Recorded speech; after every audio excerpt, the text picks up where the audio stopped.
Good afternoon, ladies and gentlemen, mothers, fathers, daughters, sons, brothers and sisters. This is Rocket League here on Rocket League Central for Gfinity on this Friday, the 18th of August. My name is King-Kodiak and I have an off-center camera and my light's gone off. Excellent, great start. I am steering the ship solo tonight, so do bear with me. It is my first time steering the ship, but I will endeavour to get this done tonight.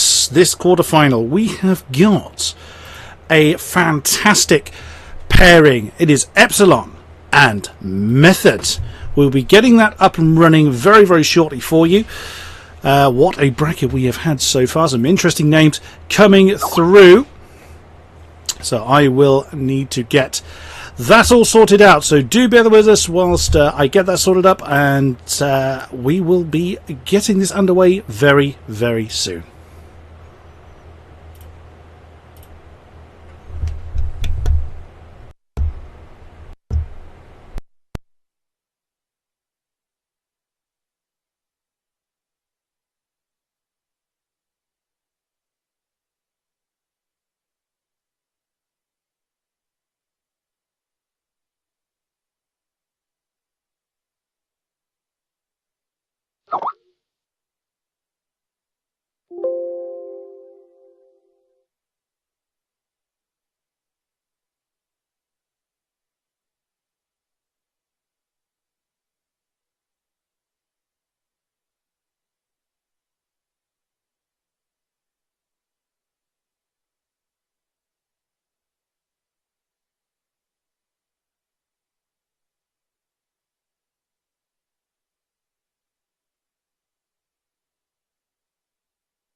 Okay, ladies and gentlemen, we have got Epsilon and Method coming in to this first quarterfinal. Or they will be. We will be getting this underway as soon as we get our players on board. Now, like I say, this is the first time of myself steering the ship, and it is just myself in the box this evening. So there will be a few noises in places there shouldn't be. There will be some things that happen that probably a little bit out of place, but bear with me. I will do the best I possibly can. Right, whilst we wait for our players to join, let us see who we are expecting.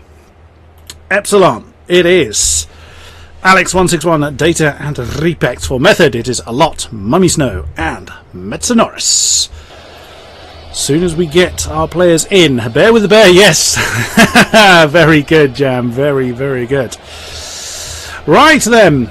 Thank you all for coming along and joining us. It has been a while since I have had the opportunity to cast Rocket League. It's been a while since I've had an opportunity to cast for Gfinity.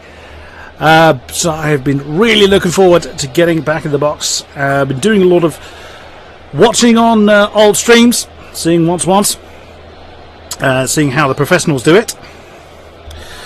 As when I started on this merry journey of casting for Gfinity and what have you, I thought I knew my stuff, and then I realised very, very quickly that I knew nought. So for those that saw my previous streams, I wholeheartedly apologise. And now having watched them back, I cringe terribly. Right, the players have been sent the details, so we will hopefully be getting Epsilon and Method on board into this quarterfinal. We will be getting them going as soon as we possibly can. These are teams, these are players that need no introduction. So, yeah, we are just waiting for our players then. We'll be getting this going very, very shortly.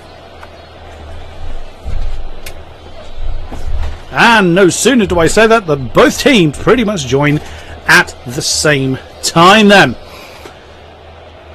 Let's see if this goes without a hitch, shall we? Right, looks like everyone is here. Just waiting for someone to join their sides. And we will then get this show on the road, as they say.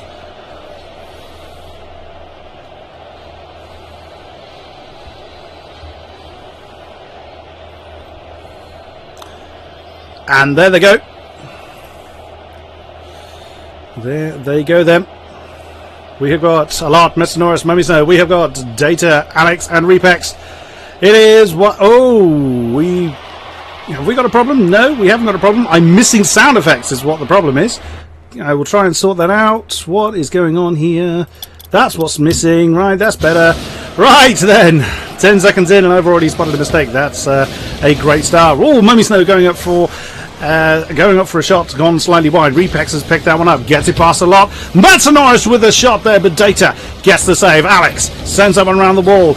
Lot puts out in the middle, but there was nobody there to follow that up. Data and Repex pretty much bypass that one. A lot goes up for it. Oh, and manages to bully that one in. That is a 1-0 already then to Method. You can see a lovely pass off the side by Mummy Snow. A lot, get a lovely spin and sends that one home. Not just over 30 seconds gone, and that is the first goal. Wind them up and let them go. A lot gets that one into the blue half. Repex puts it up. Oh, what a shot by a lot! Alex manages to get that one saved away. Mummy Snow sends that one forward. Alex rather sends it back. Metanoris keeps it on the wall. Data now sends that one back into the orange half. A lot is chasing that one back. Data jumps up for it, but a lot sends that one over. Back into the blue half. Alex returns it. Metanoris onto the wall. Answers that one away. A lot sends that one up off the ceiling, but no one expecting that one. Alex then sends up forward. Data gets that one up in the air. He's trying to get the redirect, but a lot puts pay to that. Bounces off the wall, sends up one forward. Alex passes it off the corner. Oh, it's a shot by Mummy, but Repex gets that one up. Metanoris gets on. Oh, well read by Data there as it came off the corner of the ceiling.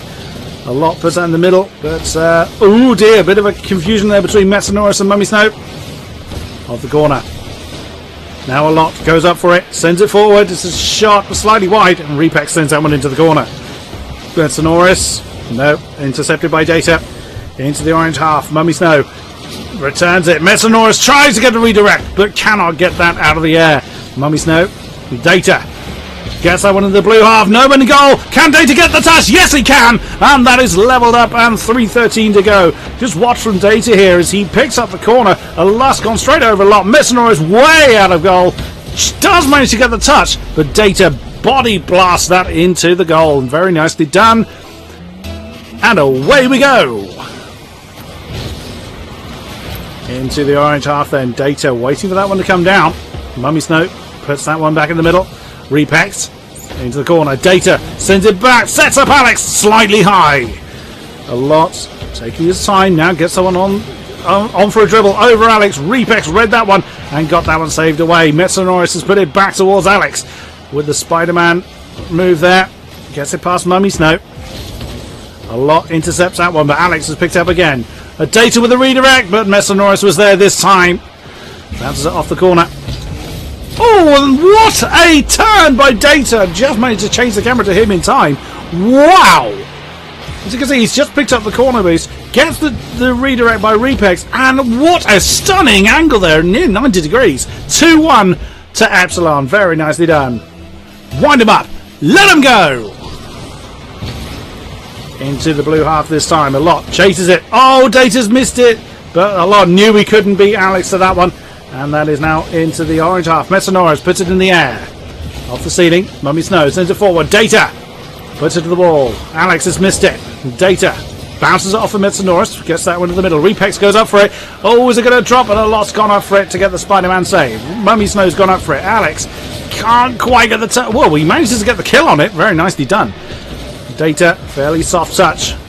Ooh, a lot with a dangerous clear. Repex has gone up for it. Easy redirect for Repex. And that makes it 3-1 then with 2:02 left. That was Data Center. A lot got quite a bad touch on that. And oh, Repex with a lovely bit of flair there to send that one down to make it 3-1. And away we go. Oh, Data manages to get that one for. Oh, Metanoris just managing to get back from the corner boost to save that one. That's still dangerous, but now sent that one away. Data. And he's got time on it. No one from Orange. Oh, the Mummy Snow took a while to get to that one. Repex. Data getting. Oh, that was off the backboard. Repex tried to follow that through, but Metanoris read that one perfectly well. Alex beats Mummy Snow into the corner. Alex again. Metanoris bounces it off of Alex. A lot goes up for it. Repex has sent that one down to the ground, but no one there for Blue to follow that one through. Data off the ceiling. Oh, and that one's picked up by Metanoris. Mummy Snow now sends that one forward. There's a demo. A lot on Repex. Mummy Snow puts it in the middle. No one there though. Data manages to get a great clear on that. And Data kills it in the corner. Oh, a bit of a confusion there between a lot and Alex. Both of them trying to predict what the other's doing. Data gets the save. Metanoris with the. Oh, what a save by Data! That was very nicely done. Alex. Data puts it into the middle. Metanoris returns it to the blue half. Repex goes onto the wall. Tries to get that one away. He's caught the ceiling. A lot gets hold of that one. Now, Alex manages to get that one into the orange half. Metanoris. Alex. Data again. He's got that off the backboard. Where is Repex? But wasn't able to follow that through. A lot sends it to the corner. Repex has missed it. A lot off the ceiling. Oh, Mummy Snow tried to get the redirect on it. Couldn't quite get the angle. Very lovely effort, though. Data now chasing it through. Less than 20 seconds to go. Off the wall. Repex. Send that one up. But Mummy Snow has sent that one away. A lot. Oh, Alex tried to get the intercept on that. No such luck. And Mummy Snow then sends it down. And that is game number 1. Oh, and that was nearly a consolation goal. That's round number 1 to Epsilon there. Wow. Data coming out clutch there. Very, very nice. Look at that. 10. Near the similar amount of shots, but well, Epsilon just running away with that one. Data doing some brilliant turns to send that one home. Whoops, they're waiting for me. Okay, let's get this round number 2 then underway. So there's best of 5 in the quarterfinal. And people not wasting any time in getting to their sides. And away we go! Oh, Data again sends that into the orange half. Metanoris picks it up. Dangerous clear. Oh, Repex was there to try and punish him for it. But Mummy Snow gets off the ball. And a lot. Bounce that off the wall. Repex. Sent to the corner. Metanoris. Oh, a lot tried to do something with it. Couldn't quite get the touch he needed. Data. It's one manning that one all the way through to Metanoris. And Metanoris now trying to get some momentum on it. Alex has killed it. A lot getting the momentum back for Orange. Lovely centre for Messanoris, but Repex sends that one to the wall. Mummy Snow's trying to pick it up, but Repex again has put pay to that. Sends it up. A lot. Oh, demo Messanoris on Alex. A lot. Sends it to the wall. Can he get it down? But oh, Data read exactly where that was going. Very nice. And Data's playing so well today. Well, everyone's playing pretty well, to be fair. Messanoris. Mummy Snow. That's a little bit wide. And what can they do in the corner? A lot then. Gets it round one. Puts it in the middle. Mummy Snow not from that angle. Could not get the turn he needed. A lot having another crack at it. Puts it down. Alex this time. Well read. Mummy Snow. Again, the pressure from Orange to try and get that one through. A lot. Finds Data. Epsilon having to play a much more defensive game than they did in the first round. Mummy Snow off the wall. Alex returning it to the orange half. Repex trying to pick that one up. He gets a touch. Can Data get the direct? Oh no! Off the corner post. And a lot sends that one away. Repex sets up that one for Orange. Alex gets that one to the wall. A lot. Oh, it's a great setup. Oh, Repex getting a great redirect. Well done, sir. Now that's gone to the corner once again. That's going to be dangerous, and Data again read that one. Alex goes up for it and gets that one to the wall. Mummy Snow then starts to return it. Data keeps the pressure on, but a lot sends that one away. Alex bounces out around the wall, and Mummy Snow is spiraling away back to his own half. Messanoris putting it to the corner, but he's got two Epsilon players there for company. Data tries to get it past Mummy Snow, but is intercepted. A lot gets that one into the corner. Messanoris tries to get around Alex. Can he do so? Off the back wall, but Repex sends that one back into the orange half once more. Mummy Snow. A lot flying up for it. Repex has intercepted it. That's now dangerous for Method, but Messanoris gets that one away for a save. Still 0-0 then as we are over the halfway stage. Alex. Someone to the middle. Data sends that one down. Can he find Alex? But Messanoris gets the clear on that one. Repex finds Alex, but doesn't get the angle he needs. A lot. Puts it to the wall. Data. Mummy Snow. Oh, it's not a great clear. Data doesn't find Repex though. It's gone to the wall. Alex this time. A lot taking his time to pick the right line to intercept that one. Repex sent to the wall. Oh, and that was Data flying in for that one, but Mummy Snow managed to get the redirect. Messanoris gets it past Alex. Mummy Snow tries to get the redirect on it. Oh, but nobody there. Great shame and frustration. Mummy Snow demos Alex for his efforts. Messanoris taking his time with this one. Oh, what a double touch off the wall, off the ceiling. Let's just watch this from his point of view. Sends it up, falls off the wall, turns, takes the next hop, and sends it home for 1-0 to Method. Well. What a stunning effort. Into the wall. Data. Up it goes. A lot and Messanoris both go for that. Usually a good idea to do so. Messanoris gets it past one. Can he get it past two? Oh, he does. He's got it past three. No, but Mummy Snow and a lot can't get the redirect on that one. What a great shame. There was a great opportunity to make it 2-0. Pinch off the wall. And nobody there. That's Alex then. Finds Data. That's gone a little bit too wide. Oh, Repex keeping it live for Epsilon. Data's keeping it there. Messanoris just manages to get that one away. Data gets that one to the ceiling. Mummy Snow. Oh, went for the double touch, but Repex got that one away. Messanoris comes thundering in, but that is saved by Alex. A lot gets that one off the wall then. Repex. Oh, can a lot? No, just missed that last touch. Less than 30 seconds ago. Mummy Snow is on a demo spree. It seems. Oh, could this go? Well read by Mummy Snow off the back wall to keep that out. Oh, look at that. Talk about luck. Very nicely done. Here it is from the goal scorer's perspective. Off the wall. Bounce and redirected by Alex. Downtown as it came from his own half. 2-0 then to Method. And away we go. Data then ensures it goes into the orange half but finds Mummy Snow. Backs out of that one. And Data's sent that one down to the ground. Oh, that's been jammed against the back wall. Alex went in to redirect it. And that is going to be the second round. 2 Method. Oh, nearly another goal in there. And that is the series leveled up. There we go then. So only 5 shots from Method and only 2 from Epsilon this time. Look at that.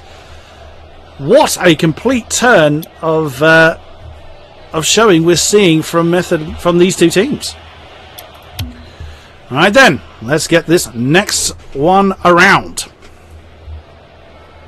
Yes, I realise I've got the aspect of the aspect of my screen a little bit wrong. I do apologise for that. I will try and correct it as soon as possible. And away we go!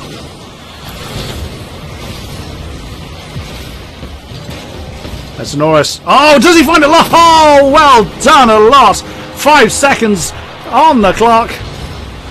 As you can see, a lot's charging in all 3 of the Method players there. Oh, and a lot well calculated to send that one home.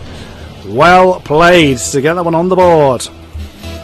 And away we go. Rummy Snow gets that one to the wall. Data taking his time with that one.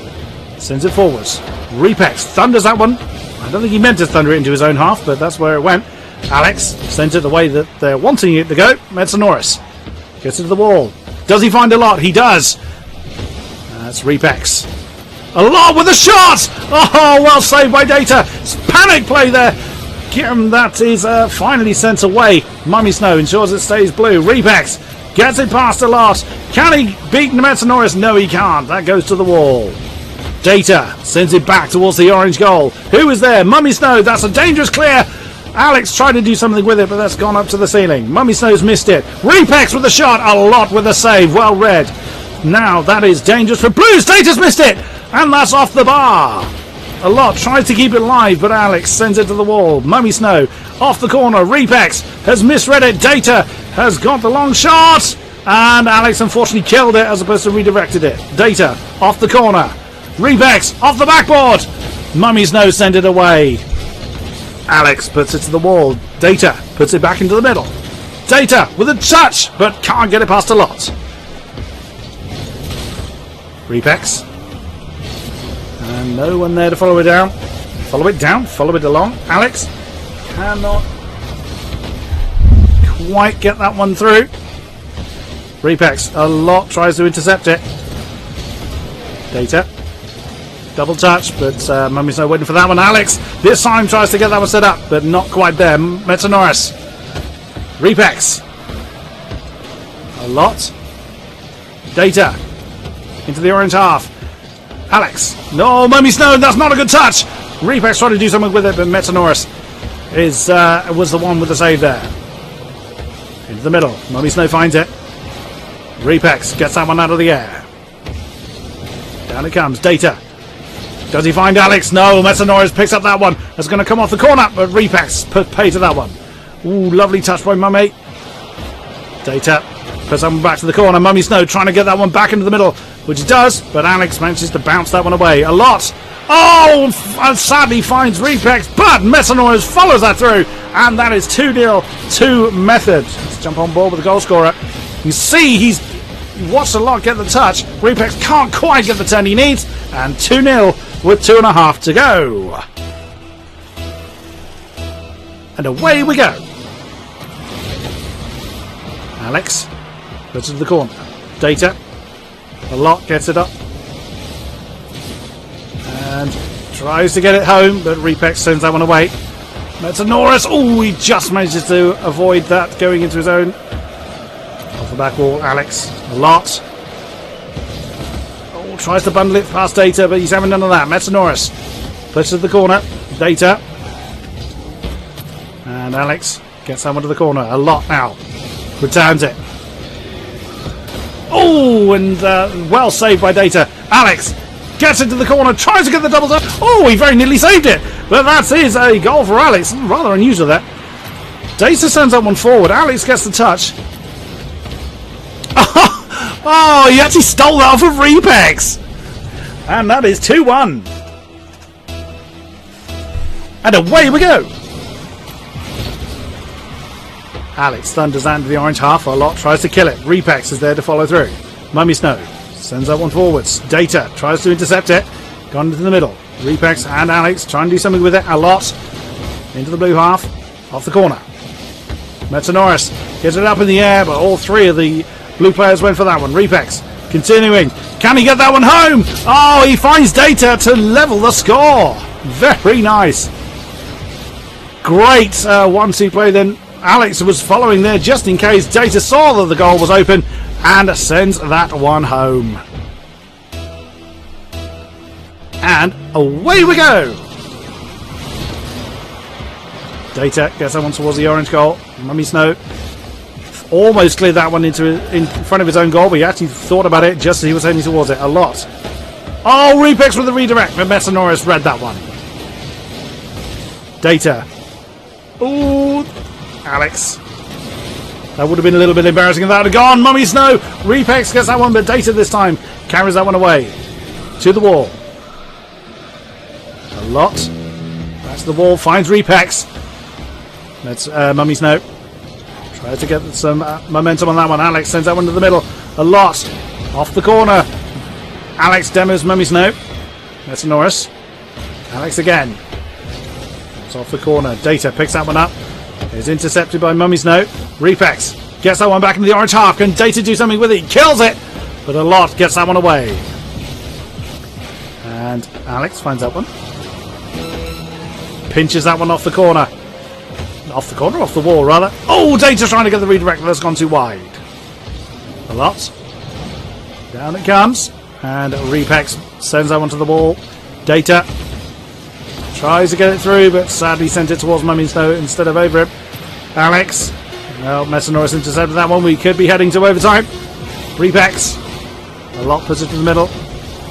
Oh, can that one come home? Metanoris demos Alex, but that... Oh, Data keeps it live. Can he carry it home? Off the wall. And a lot. Gets that one to the wall. Repex is keeping it going. Alex. Mummy Snow. Repex again. It has gone over Alex though. And that is overtime here in round 3. And away we go. Alex gets that one into the orange half. A lot goes for it. Finds Alex though. Mummy Snow rather. Tries to intercept it. Alex tries to set that one up, but is intercepted. Repex. He's gone for the backboard. Metanoris read that one okay. A lot again. Oh, Alex with the setup! And Repex follows that one through to make round number 3 head towards Epsilon. As he's held position pretty well. He's seen Data come across the field and rotated in perfectly. And seals the deal in overtime. Very nicely done, and GG's all around. Superb stuff. Much, much closer. 11 shots from Epsilon, only 5 from Method. So that just shows how much Epsilon were keeping the shots at bay. Well, well, well. Not wasting any time then as we head into round number 4. Wind him up! Let him go! Neutral kickoff then. Repex and Data both go for that. Redirect. A lot. Sends that one to the middle. Alex is keeping it live for Epsilon. Metanoris clears it. And Mummy Snow chases it. Oh, he well read that from Data. It's going to come off the corner of the ceiling. Repex read that one well. And that's gone. Oh, it's defeated a lot. Can Blue chase that one? Alex gets that one in the middle. But oh, and he finds Data. Brilliantly done. Great offensive rotation. You can see from Data's perspective, Alex gets that one into the middle. And he picked a spot that was not defended. Brilliantly done. Not even 30 seconds gone. And away we go. Okay, a lot. Gets hold of that one. Into the blue half. Off the corner. Who did you find? He's given that a bit too much beans. Metanoris tries to kill it, but that's gone into the middle. Mummy Snow finds Alex. Oh, Mummy Snow well read. Data sends that one forward. A lot is taking his time to do something with it. Data's trying to keep the pressure on. Metanoris, no one in goal at that point. That was quite dangerous for Method. And And up goes Metanoris then. That's come off the ceiling. A weird aerial there by Metanoris. Alex finds Data. Oh, and doesn't get the mid-air redirect. Mummy Snow. Oh, Repex has killed it. But Mummy Snow with a very slow aerial there. And that has now gone into the blue half. Repex picks that one up. Oh, and Repex bounces that one off a lot. Metanoris finds Alex. Mummy Snow puts that one back into the blue half. And Data finds a lot though. Killed in the middle. Metanoris gets it past one. And Alex then keeps that one. Keeps the possession to blue as a lot gets demoed by Repex. Metanoris gets that one back through the middle into the blue half. Data picks that one up. Oh, he skied it. Tried to do something with it, but Mummy Snow intercepted it. A lot rotated in. Off the wall. Finds a Metanoris, but that's too high. Oh, Mummy Snow with a great redirect, and that is 1-all. Very nicely done with just shy of 3 minutes to go. A lot. Metanoris and Mummy Snow brilliantly read where that was going to go and sends that one down into the top left corner. And away we go. And into the corner. Mummy Snow gets intercepted. A lot goes up for it. Mummy Snow tries to get the redirect. Alex gets that one away. A lot comes charging in and unfortunately stomps on it. Data gets it onto the wall. Off the ceiling. Down it comes. Alex, however, was intercepted by Mummy Snow. Repex now. Oh, he doesn't get the... It looked like he was trying to get a mid-air redirect on that one. But didn't quite come off. Metanoris. Data. It's now going to the middle. Mummy Snow goes over to Repex. Oh, Repex gets it past a lot. Can he beat Metanoris? No, he can't. Metanoris gets it past Data. Back into the middle. Looks determined to try and do this on his own. He's still got possession. What he doesn't have, though, is boost. As that comes back into the orange half. Mummy Snow. Past one. Repex. Bounces off of Data. And doesn't get the redirect on it, though. Metanoris. Alex. Can they do anything with it? And Alex demos a lot, but no goal as a result. Data puts it in the middle, but Metanoris gets the clear.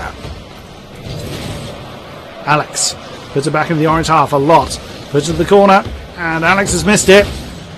Repex didn't. Mummy Snow bounces it off the back.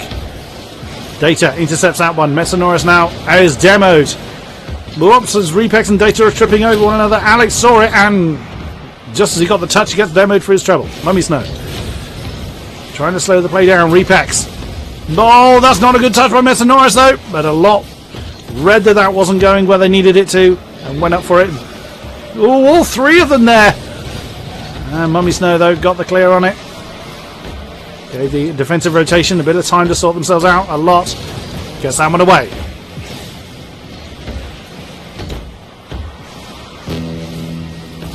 Data finds a lot. To the middle. Oh, well played there. Realised he couldn't complete that one. Repex really taking his time on this one. Mummy Snow. And finds Alex. Repex gets intercepted by a lot, though. Metanoris. And that's sent to the corner again. Mummy Snow. Repex. Gets it past a lot. Oh, but they trip over one another, though. Metanoris gets intercepted by Alex. Mummy Snow. Oh, Data. He had to save that one. That was definitely on course. Alex has missed that one off the wall. Repex now thunders out into the orange half. Very, very even match this time. We could be seeing another overtime here. Metanoris gets that one in the air. Can Alex get that one away? He does. Oh, and that is down for another overtime then. And away we go. That's a neutral kickoff there. Metanoris sends that one past Mummy Snow, of all people. Metanoris again. Mummy demos Repex, but Metanoris can't get the redirect on that one. Thunders into the orange half. Who's there? Repex followed that one through, and that is 2-1 to Epsilon. Data got the touch on that one. Repex realised there was no No one home, but even still, there's a very narrow angle to take, if I can say the words properly.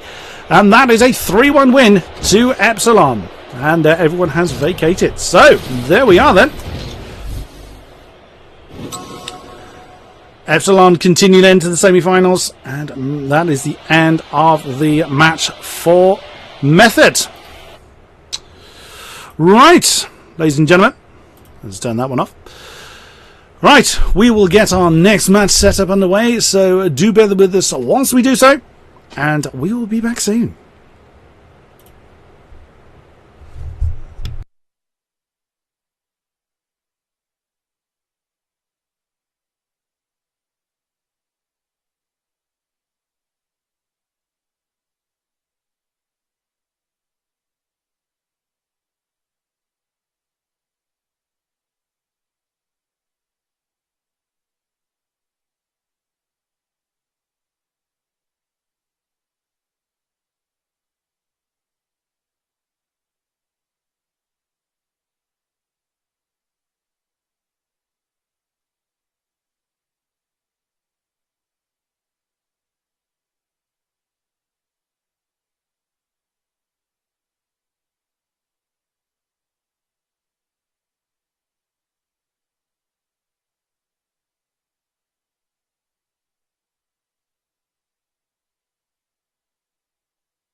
Hello again, ladies and gentlemen. So thank you for sticking with us. I do apologise for the technical problems I've had playing as host. I will get these problems sorted out. But I do have a well-seasoned veteran joining me. Unfortunately, I wasn't able to add his video stream to my display, so I do apologise for that. It's Mr. Stacks, no less. Yeah, well-seasoned veteran. Thanks for making me feel much older than I already am. How are you, good sir? I am doing fantastic. Happy to join you here on this Friday evening for most people by now, and getting really excited to see some new faces, actually, in these Gfinity tournaments, because we know on the other half of the bracket, we do not have the Mocket team that we expected to see, at least going through into the semis. They were knocked out by Endpoint, the team of Tinny, Chacaron, and Cheerio, and they'll be taking on Frontline, Farah, Chaussette, and Bluey, but we've got some business to take care of on the other half of the bracket. It's very surprising that Mokia were knocked out, but these things happen, though. It's no matter how good you are, if you're having a bad time and someone has a great series, then that can happen, and our players are jumping into their sides.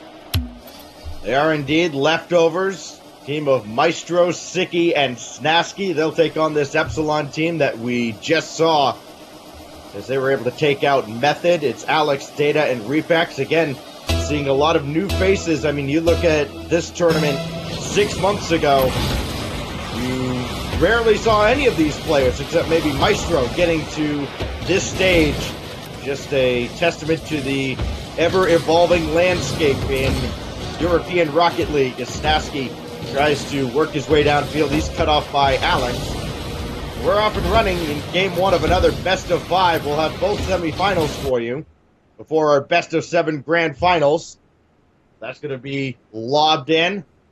Nothing doing there for Team Epsilon. And you wonder if the wait for the leftovers will matter so much. They had to wait just a few minutes while Epsilon was getting their way into the semis. But so far, neither team really showing any signs of rust. Indeed, so Alex has just managed to get that clear then. So it does seem there's a lot of pressure coming from the blue side. Oh, Maestro and Snasky finishing that one off. Yeah, the pressure just managing to break through the Epsilon side. There we go, Sicky setting Maestro up and immediately followed through by Snasky. I'm just going to alter a volume here whilst I have an opportunity. Apologies. And we'll get the overlay set for you guys as well. Again, it is the leftovers. Oops. Up against Team Epsilon here. Thank you. I give Kodiak a lot of credit. Was solo casting a moment ago and running the stream all by himself. It is, I can speak from experience, not easy as the leftovers double their lead. It's Snasky with the long-range dunk. And right now the leftovers firing on all cylinders very early on here in game one. Yeah, that was a pretty easy goal for Snasky then, just picking up an empty net. Oh dear, that is not the sort of opportunity you want to give anybody, let alone someone like the leftovers. Data sends that one to the wall, gets that one past one. Can they reinvent some of the magic that they had in the previous round? Repex is intercepted by Snasky. Alex gets that one towards the goal. Sicky turns that one away. Once again. Oh, Data intercepts that one this time. Sicky, does he find the net? Not quite. There, Repex just doubling back for the save. And the offensive pressure again coming in strong from the leftovers. Data managing to defeat Maestro this time. Yeah, great passing play coming out from the leftovers there. They had that back post pass ready to go, but well defended by Epsilon. Data was in an awkward situation, but he didn't try to do too much, just put himself between the ball and the goal. Made sure there was not going to be any kind of cheap shot on its way in. But look at the leftovers again. Constant passing plays coming out. You know, they're not throwing a ball to space. They're finding a teammate with just about every touch. It's a treat to watch. It almost worked out there for Snasky. Instead, Sicky's got to try and clean up the mess. He can't. And it will be cleared away by Epsilon. Quick counterattack. But the shot goes wide from Data. And back and forth these teams go. There is not a lot of downtime, as there seldom is. Reflex off the crossbar. Data's just playing pepper with the back wall as well. And Alex can't get that shot to go. I think Maestro may have deflected it. Either way, the leftovers dodge a bullet and remain ahead 2-0. But maybe not for long. Here comes Alex yet again, looking for another centering pass. Great backflip to get this in front, but again denied.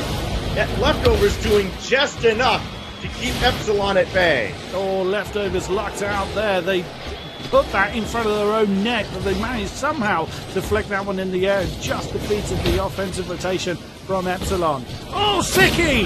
A bar down goal, just as I say that. That's how quickly they can turn their defense into offense. And they had a lot of defense to turn into offense there, just getting bombarded at their own back line for the better part of about 30, 45 seconds. They hold the line, then turn that into a goal, and now Sicky flying in looking for another. Boy, the leftovers, they have really been the full package here in game one. Defense and offense, great passing, accurate shots. Sicky not able to stay with this. Snasky comes up empty, so right after I sing their praises, they turn that into a bit of a mess, but it's worked out so far. The leftovers don't have much to complain about. A 3-0 lead, and you have to feel like they are certainly in the driver's seat for not only this game, but the series. It just looks like a mismatch in game one. Epsilon not able to convert their opportunities. Snasky going to get that one away from Data. And the beat goes on with less than a minute to go, and Epsilon, they can't even get back downfield. Only 4 shots against the 12 that they face. Almost 13 as Maestro misses that one high. And again, the numbers just piling up against Epsilon. Yeah, and again, the ball has just stayed orange for so long. And oh, that was a great opportunity there for Epsilon. We couldn't quite get it home, but again, the defense of leftovers just remaining absolutely rock solid. But the ball has just stayed under so much. The ball is staying under pressure. The Epsilon team has remained under so much pressure by leftovers. Oh, and a rare defensive mistake there, capitalized on by Data to make that 3-1. Well, it's at least a feel-good goal for Epsilon. I don't know how good you can feel about it when it comes with only 18 seconds left. And again, this game has gone the way it has, but at least it's something to build on going into game two.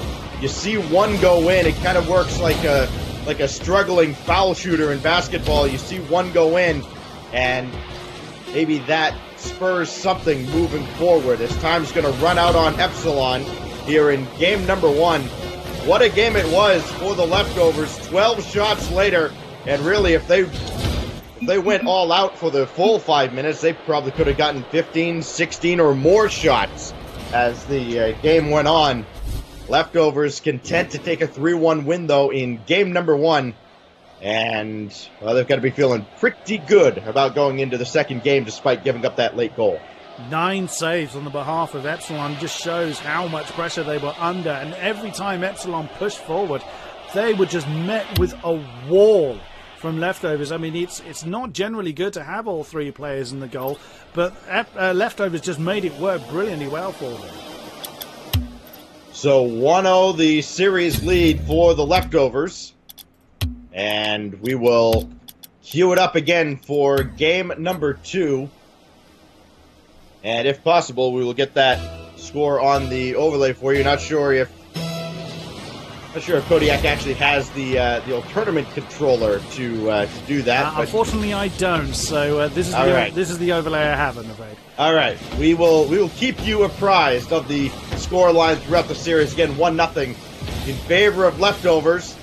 Data looking to do something about that early on here in game 2. But he'll be turned aside by Maestro. Sicky with a drive well wide. Watch the rebound. It's Maestro trying to snipe the corner. And his shot did sail a little bit high. There's Sicky. His shot easily sent away by Data. We talked about the shot placement from game 1. It was generally good, but here they're missing high, they're missing wide, and when they do put one on net, they're throwing it right where the defenders are. Not the best start offensively for the leftovers. They'll be turned aside, and now Epsilon will get their first crack at it. But again, this is the first opportunity Epsilon have had. It's just been, they haven't been able to get that out of their own half. Now they finally have an opportunity to do so. But again, Maestro knows exactly how to get that one cleared, and you just saw an Epsilon player just flew right past it. It'll be Snasky now, able to get ahead of Data. Maestro against Alex. Can he keep possession? Needs another touch and got it, but this is going to be pinched away back down towards the leftovers side of the field. Big dunk coming back in. We've seen a few goals scored from long range just on those midfield challenges. Been a testament to kind of the sloppy defensive rotations we've seen at times. Maestro not able to get that over Alex, and back and forth these teams go. Almost 2 minutes gone by. Not the rapid start that the leftovers had in game one. Still going to be feeling okay, though, again, their shot placement leaves a lot to be concerned about. Yeah, we saw Epsilon really shine against methods, which is not a sentence I thought I'd say in the last series, but you see how Epsilon are just struggling to do anything against the incredible defensive rotation that leftovers are putting forward. Well, Data got a decent centering pass off here, but Snasky read it all the way. And really, the defense has taken center stage between the leftovers and Epsilon, as Maestro could not connect with Siki. And everything that was working for the leftovers in game one has kind of betrayed them here in game two. Another pass up ahead. They got the demo, though, on Data. He's not able to follow this play up. And again, the attack dies in front of the net. Data will try again. Not able to get this on target. That was and a great. Away this goes. That was a great passing play we saw that just didn't quite come off for Epsilon. And now we're seeing the pressure shift. Oh, what a narrow angle by Repex. Yeah, this is not nearly as easy as Repex made it look. Trying to track that as it comes from behind him. He didn't even turn on the ball cam for this. Just had to go on feel alone and timed it up perfectly. And Repex gives Epsilon that much-needed opening goal. It's their first lead of this series. As Repex now, well, he took an awkward angle up for this. He's given it away, and it could be a jailbreak the other way for the leftovers. Siki up the ladder, and he's met by Data, who made, I believe, another save as well. He deflected that off to the side. Data turning in a full effort defensively here, and he keeps Epsilon in the lead. Again, what was not for long. Oh, wow. Data managed to get a clutch save on that one, but that just wasn't backed up by the leftovers. They made the shot and just assumed that was going to roll in. They weren't counting on a great save by Data at the last. But again, what we're seeing on both sides, the more Epsilon certainly backed us up. Oh, Data just watched that one fly over his head. Each touch is being backed up by a different member. No one's following their own shot because it's being backed up by somebody else. And Data just did not expect Maestro to thunder that one past him.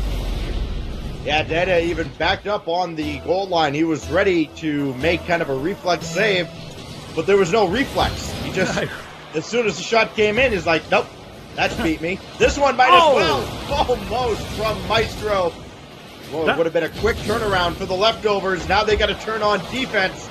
Data up the ladder here. Second touch not coming.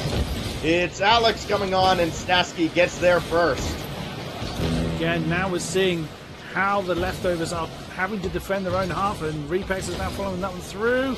And again, just Maestro there as the leftovers have already rotated up, waiting for the attack. They need to be getting that defense sorted out.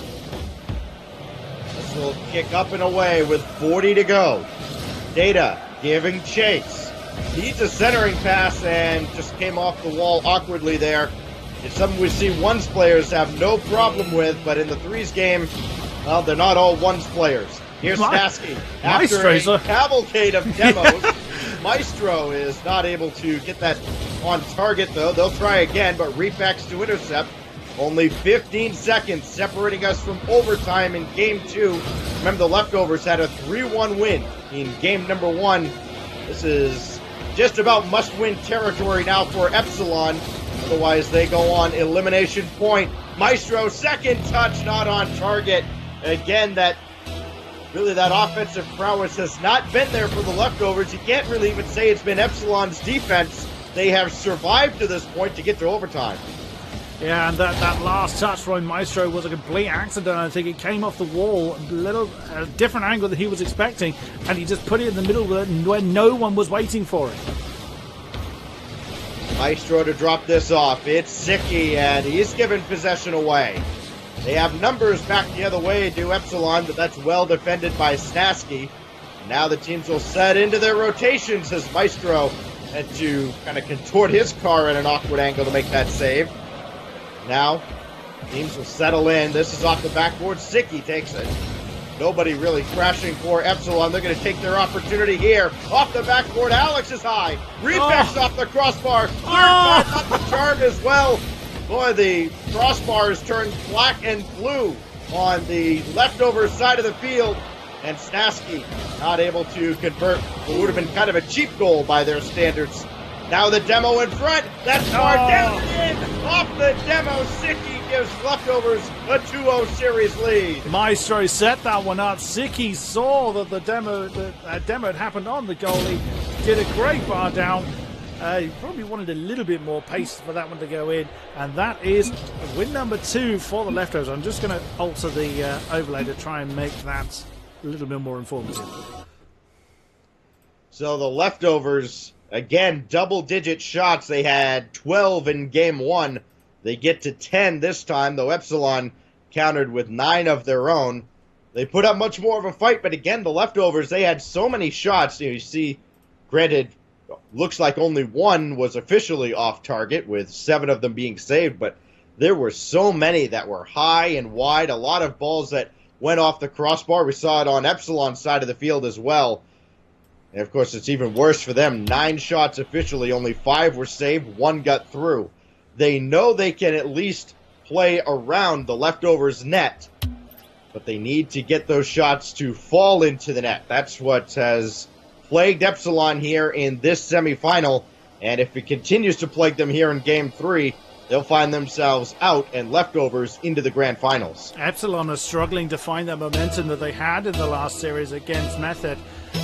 Leftovers defense is pretty much stronger, but Epsilon certainly have the talent to be able to put much more pressure on leftovers than they've been able to exude so far. But here we are, game number 3. Let's see how we go.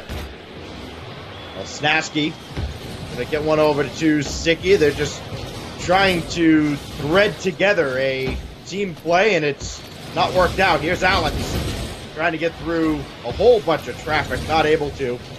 It looks like Epsilon off to set up in the rotations, and Data has to come bail out Repex after the demo. There's another pass to Sicky.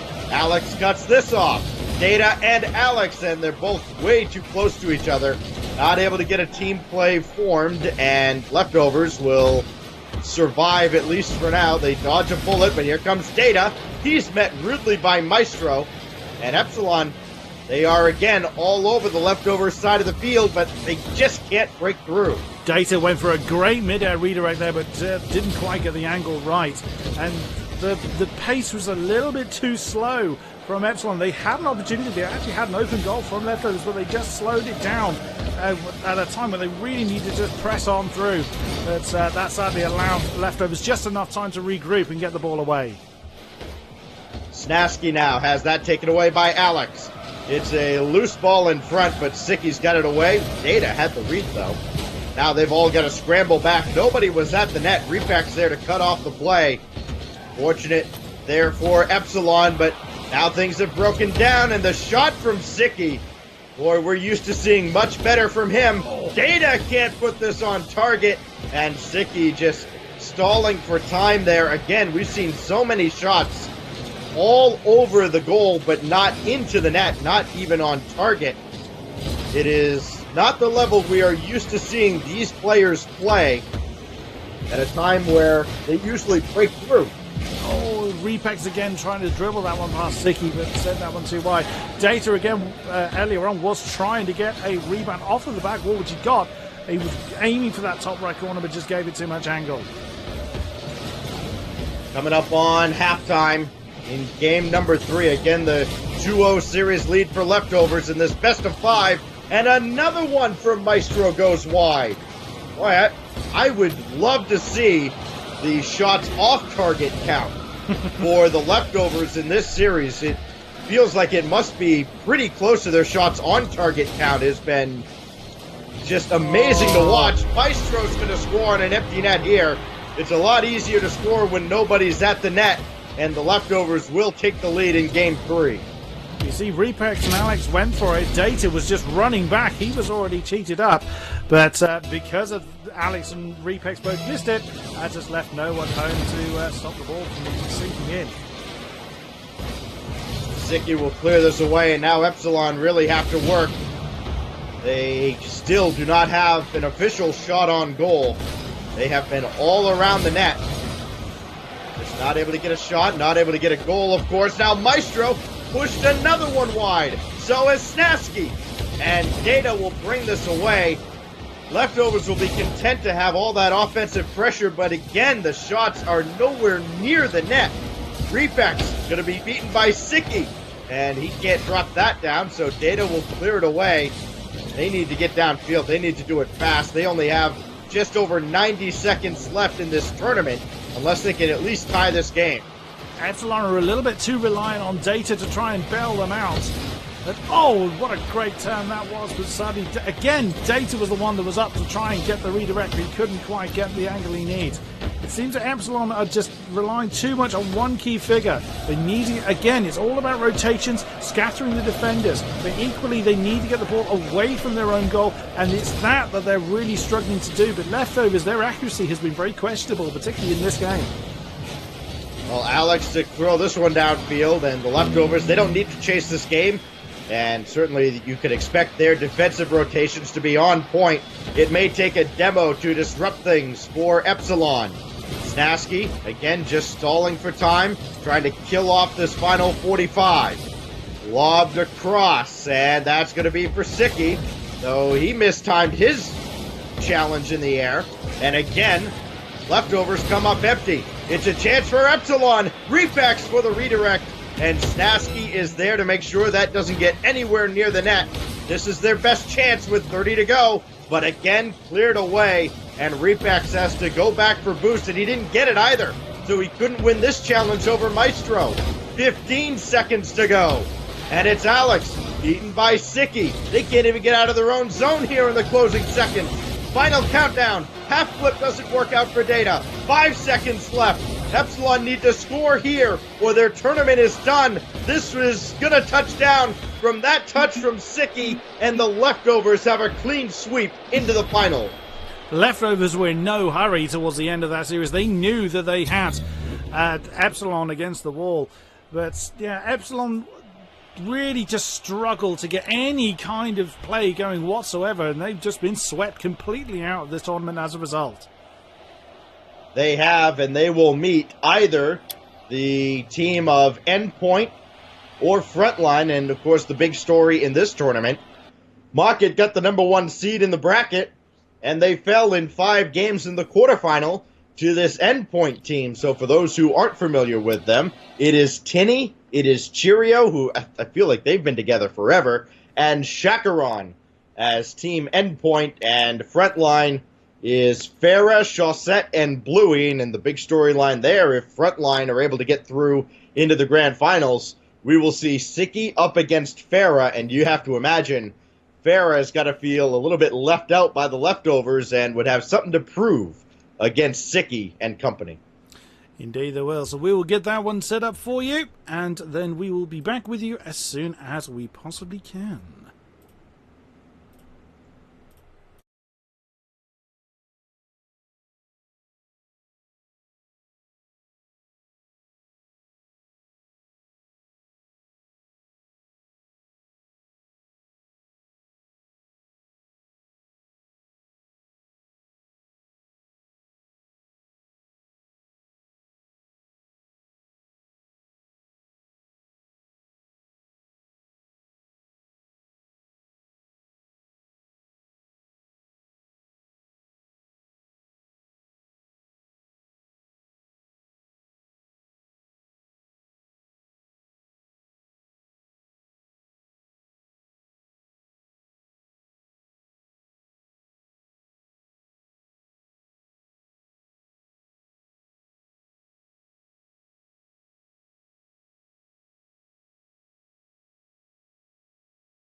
Hello again, ladies and gentlemen. I have swapped out my second caster. Stax has had enough of me, and I wouldn't blame him at all. But again, I thank you, ladies and gentlemen, for sticking with me. Like I say, this is my first time steering the ship, and I realised quite how hard it is. Joining me in the box this time is colour commentator extraordinaire, Mr. Dazrin. Oh, I appreciate it so much. Sometimes I coordinate with my colors. I got to get the bow tie matching with the shirt. They can't see it now. I look like a bear, but that's absolutely fine with me. So, I'm digging the brown. You can see the brown in my eyes as we get into this next matchup, which I am excited for. Yeah, this should be all good. Right, I'm just setting up the overlay, so that is correct, and then we will send in our players. So what have you been up to then, Mr. Dazrin? Chilling around the scene. I've been busy with a lot of NA stuff. I was on the talkback recently with Jorby. I'll be casting with him tonight along through the Nexus Gaming 3v3. And then I'll be joining Nexus again tomorrow to cast their RLCS qualifiers. So that'll be fun. So this is honestly like great practice for me right now, and I'm loving it. And so far, this frontline squad consisting of Farrah, Chaussette, and Bluey have been very interesting around the EU scene, but Endpoint has also made their mark this tournament, knocking out Makid, beating them. They won all 5 games. So interesting to see what they can come up with as we get the teams ready to get in here.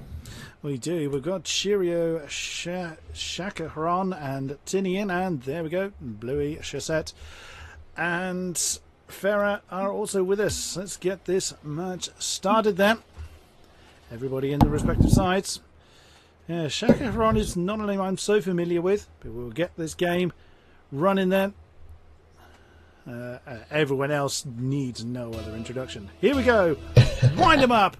Let them go.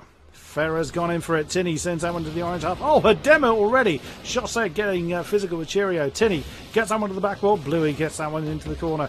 Shakaron getting the setup. Cheerio then was there for the follow-up. The Chaussette is now chasing that one off the wall. Oh, Cheerio getting that one down. Tinny to the corner. Bluey is waiting for it. Bluey's keeping Meister in his name, I noticed.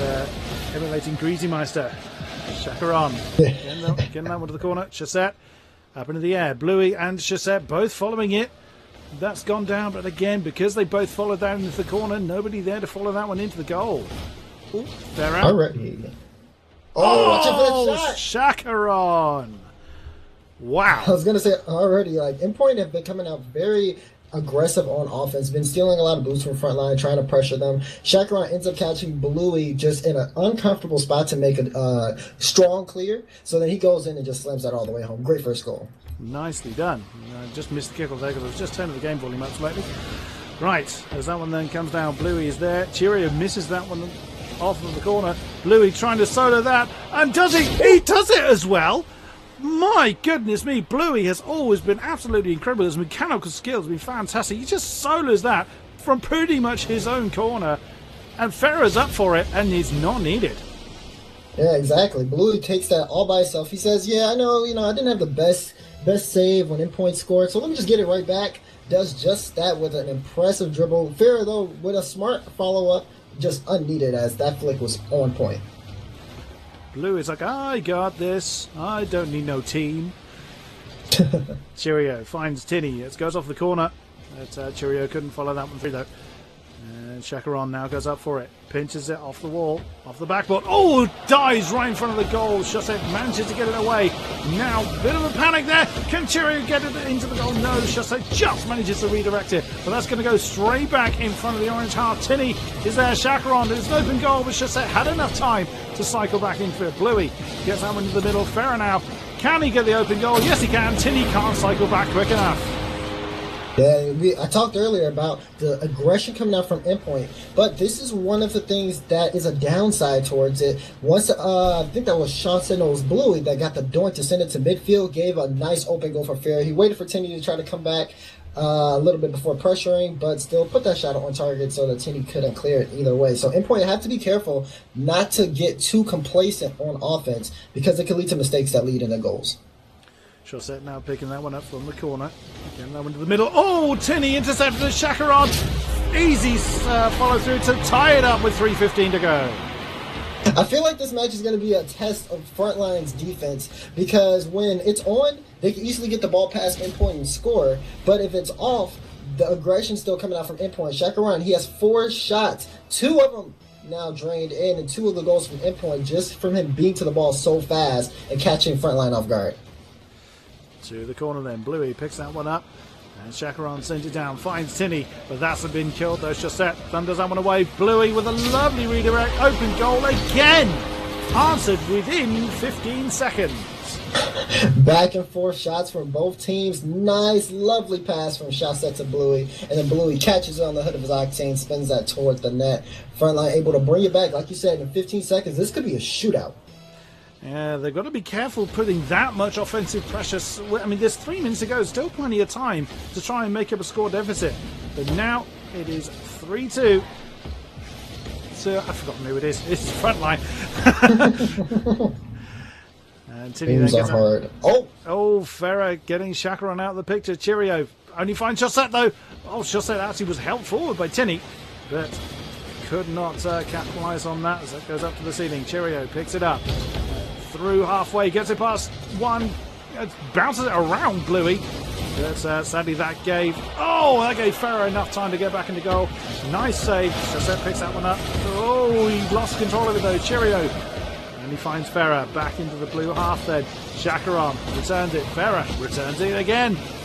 Oh, Bluey. He missed the mid-air redirect. Tinny and Cheerio just taking their time to get that one away.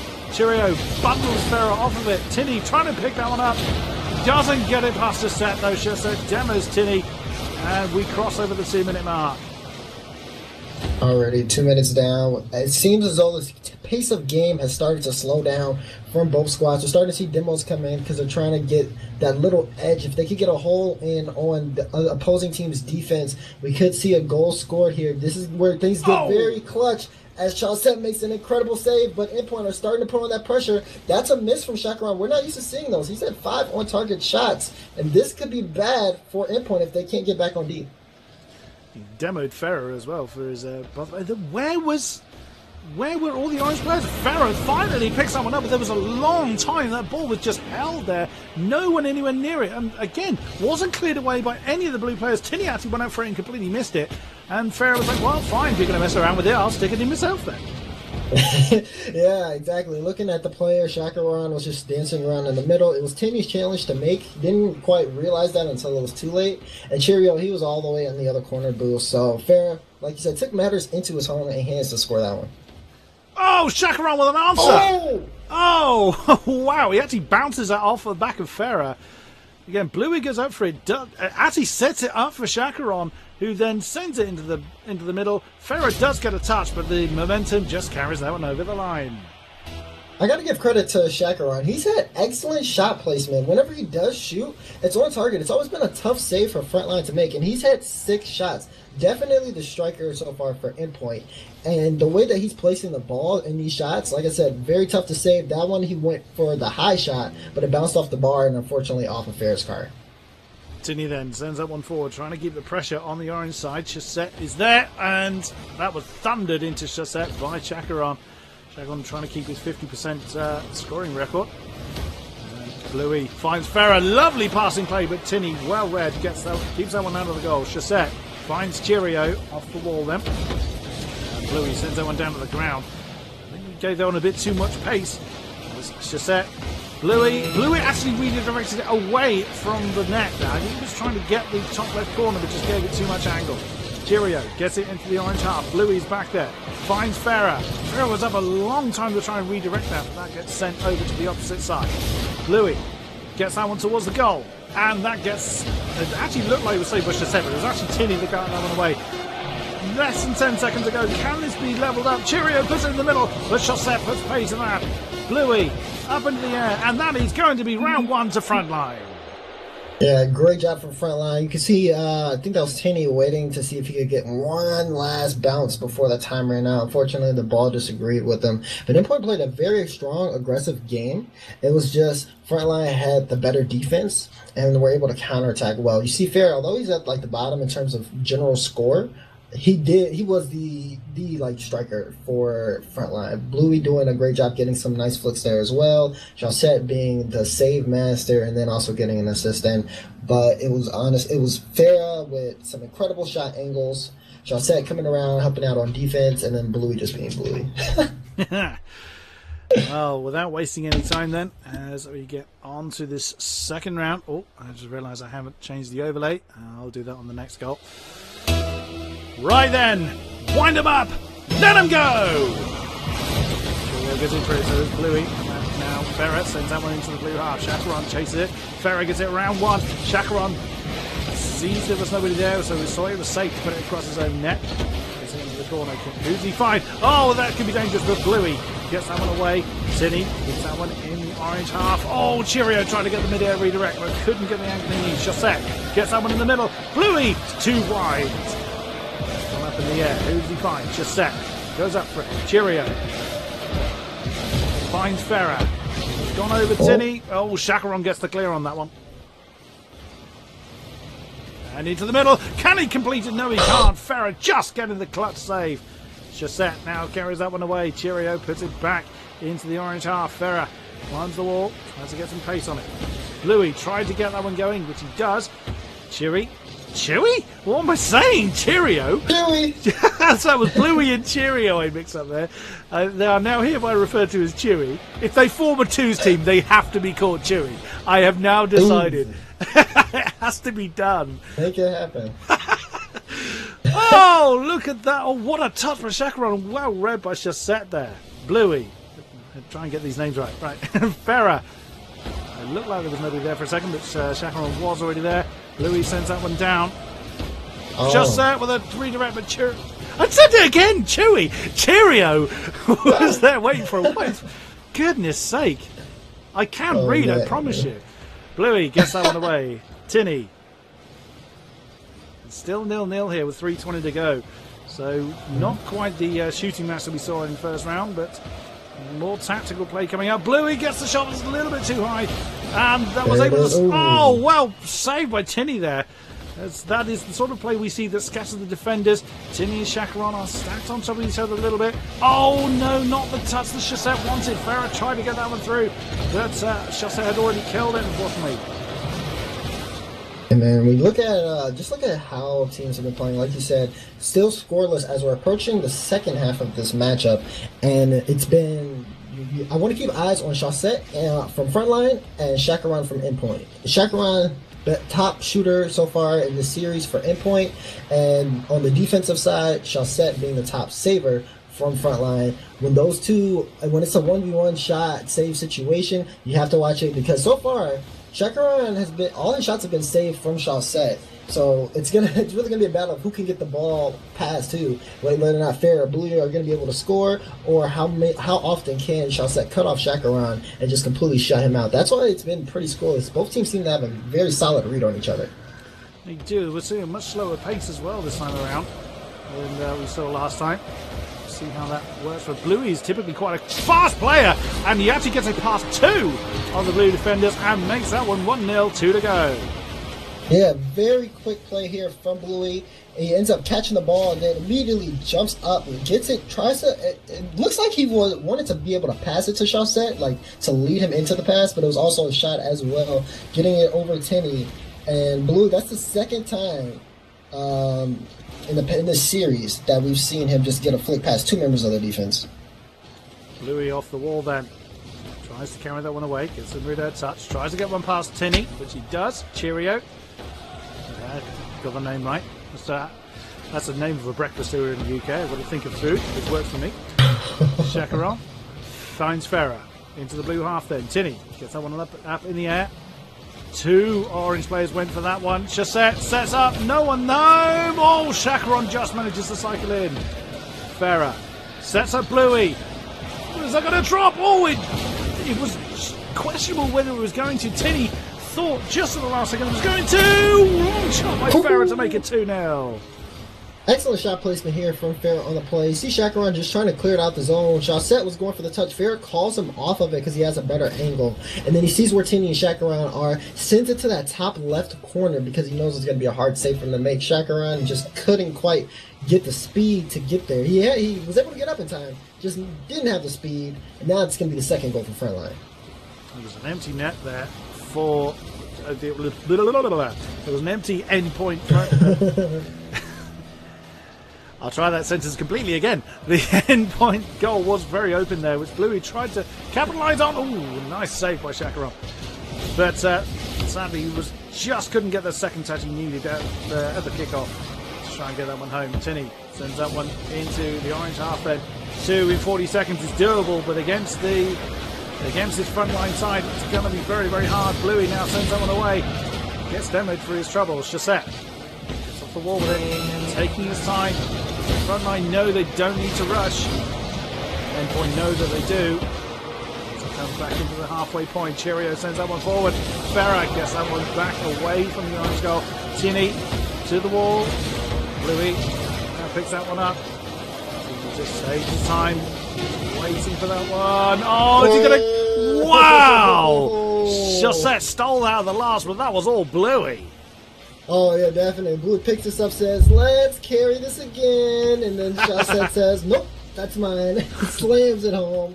Great steal from Shawset, but impressive carry from Bluey. On fire, 6 shots, but if that's the one that's not going to be his second goal, I mean, it's worth it. You know, it's worth it to give it to Shawset. See, you need one. Give the whole team to it. So this is going to be 2-0 then of the series. 2 front line as they are ping-ponging this around. There it is. Second round to front line. Yeah, front line. This time, shut out Endpoint here in this matchup. Endpoint had some opportunities, but like we talked about it, look at Shakaran. 4 shots, but no goals this time. Although they were very well placed, he was getting cut out very often from front line. They had much more control as the ball was on the Endpoint side of the field through the majority of the matchup. And then we saw Bluey, like we said, he took a number of shots, 6 shots. That's almost matched up with the 5 saves from Tinney. You can just tell how often Endpoint were in their own zone. So they didn't have a chance to set up that established aggressive offense that we saw in game 1. Definitely not. I mean, there was so much pressure on Endpoint, but it was maintained pressure. That's the difference. It wasn't just back and forth that we saw in the first round. It was frontline really stepping it up and keeping Endpoint in their own zone, and they just couldn't do anything about it. But we will see what happens this time. Wind them up. Let them go. Continue with. You love that phrase. I like to be different. What can I say? Farah has missed it out of the air. Cheerio picks that one up. Can he get it past the set? Lovely dribble play. Sends it slightly too wide. Very nicely done. And Chassette says, no, don't play like that, and demos it. Cheerio just manages to respawn in time. Keeps Farah out of the goal. Chassette puts it to the wall. Carries that one. Finds Shakaran. He kills it in the middle. Gets it past one. Tinney. What can he do? Finds Cheerio, but Chassette reads where that pass was going. And, well, we're seeing the demo play now as Tinney demos Chassette. Pick on my friend and I will get you back, he says. Shakaran gets it off of Farah. Sends that one forward. Gets it past 2. Cam Cheerio, I don't think he's got any boost because he was coming quite slowly towards that. Tinney gets in the air for it and is demoed for it. There's in car parts everywhere now. Cheerio finds Cheerio. Cheerio finds Cheerio again. Let's try that again. Shakaran finds Cheerio. Now heading towards Blue. Oh, Bluey gets to it. Yes, he can. And there we have a goal on the board. 3:52 to go. Despite the destruction, Bluey remains calm. Doobie? Gets the dunk. All right. I was thinking of Doomsy because I feel like they played on the team together. But Bluey is still getting that impressive dunk and then the impressive follow-up. Even the greats make mistakes. Right, moving on then. Shakaran sends it forward, finds Chassette. Farah, lovely passing play, but Cheerio manages to push that one away. Tinney picks that one up. Lovely speed of turnaround there from being on defense to being on offense. Bluey gets that one away. Lovely mid-air touch. Farah gets it past Tinney. Bluey sets himself up, he kills it! Oh! Oh! Clutch save by Bluey. A big no there from clutch save from Cheerio rather. Oh, and he tries to get it on the inside of the post, but he can't return the favour. Tinny is defeated by Farah. Bluey gets that one away. Wow, talk about clutch. Yeah, very clutch saves. Coming out from both sides, though. Endpoint had a great save. It was like a 3-man offensive push on their half, and they just put up the wall and said nope. And then Cheerio tries to turn it around and score on his own, but the post just does not agree with them. So now, again, we're approaching halftime. This time, 1 goal on the board for Frontliners. They're taking the early aggressive, but Cheerio's going to take one right back. God, I mean, that's where the defenders were, and he just managed to see a gap, though. Tinny sends it off the wall. Cheerio sends it down. Farah almost got to that, but he just managed to squeak it past to level the series. That's impressive shot placement by Cheerio. Being able to snag the ball in between all 3 defenders of Frontline, and then for an equalizing goal, he's got to be feeling good after that. Farah gets the momentum on that one, finds Bluey. Sends up and forwards. Cheerio puts it back to the wall. Chassette gets into the air, but he's bundled away. Tinny off the wall. Finds Farah though. As Shakaron intercepts that one. Bluey gets that one off the back wall. Now high up in the air. Who's going to get it? Cheerio. Chassette thunders that towards the goal. Can Tinny save it? Yes, he can. That would have been 2 then towards front line. Again, I had to check that. Shakaron. Who can he find? Chassette gets off the backboard to keep that one away. Cheerio off the corner. Farah goes up for that to send that one away into the blue half. Tinny returns it. And that's Farah going up for it, pushing it away. Cheerio doesn't get the turn he needs. Shakaron recognised it was going towards his own goal and pushes it to the corner. Very well played then. Now Bluey and Tinny are chasing that one. Tinny, can he get it past one? He does. Oh, Bluey read that one, even though Cheerio bundled him off it. Shakaron just manages to get that save. Brilliant turnaround. It was such a fast rotation we're seeing from offense to defense on both sides. Yeah, both sides. That was like there were a lot of one-touch plays where either it's one-touch pass to shot to one-touch save, whatever it was. Like you said, down the field on both ends, endpoint and front line. Where here they're both equalized at the moment with over a minute left. Whatever this might be, we're entering golden goal period, to where next goal could possibly take this match. Oh, and no sooner do you say that the Shakaron reads it from the air. Cheerio bounces it off of Chassette. A wonderful read, and no one home to stop that one. And you saw Farah coming back on the rotation, but Shakaron made sure he positioned his car enough to where he could get the maximum amount of power from that redirect, making sure Farah couldn't quite get to it at time. So we were entering golden goal period, so now it's going to be a challenge here for Frontline. They have to tie it up in 50 seconds. Doable. It's going to be very tough. It certainly is, right. Tinny gets hold of that one. Shakaron off the back wall, but Bluey, oh, that's a dangerous clear. Farah recognised that wasn't going anywhere. Beats Cheerio to it. Tinny.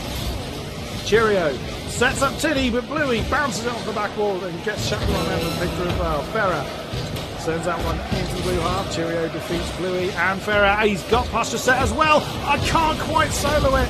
Tinny was too late into the offensive rotation there, and that gave Orange team a chance to get that one away. Bluey now hanging on to it, slowing the play down. Finds Farah. Oh, hello. Cheerio manages to push it aside. Do we see Endpoint getting one on the board? It's going to be close. And, Chassette just keeps it from touching the ground. Off the wall again. And that is one to Endpoint to make it 2-1 in the series. Yeah, Endpoint staying alive here in the series. Coming through just toward, like I said, the last minute of the match, scoring that goal. Knew it was going to be a challenge for Frontline because these games are starting to get tighter and tighter as time goes on. And the fact that Frontline had already hit an early goal, it was looking good for them. But they ended up giving up 2 unanswered. And at that point, when Endpoint scored the leading goal, we knew it was going to be a challenge for them to be able to come back into the series. And they just weren't quite able to do it in time. Had a pretty good, I want to say, like last 20 seconds of offense, but just not enough to get past the Endpoint DV. Will it be a reverse sweep for Endpoint? Let's see. Wind them up and let them go. Vinny and Farah going for it. Farah finds Shakaron. into the orange half. Off the ceiling. The Chassette read that one. Could have been Chakaron was aiming for that top corner, which kills it in front of the goal. But that was intercepted before it had a chance to do so. Cheerio heads that one, sends that one towards Tinny. Tinny gets that one up. Chassette sends it away. Chassette and Bluey both went up for that. Cheerio. Bluey. Oh, it's a shot by Tinny. Slightly too high. Cheerio was too far forward to do anything with it. Comes back into the blue half. Chakaron picks that one up. Bluey demos Cheerio. Tinny's. Oh, that was a dangerous jump. But there was nobody there from frontline to try and do anything with it. Chassette now sets up Farah, but that gets intercepted by Chakaron. Bluey with a shot. Cheerio with a save. Chakaron, can he set up anybody? Farah's missed it from the wall. Bluey has picked that one up though. Tinny comes in for it. Takes his time. He gets it past Bluey. Farah though defeats him. We are seeing great forwards and backwards here.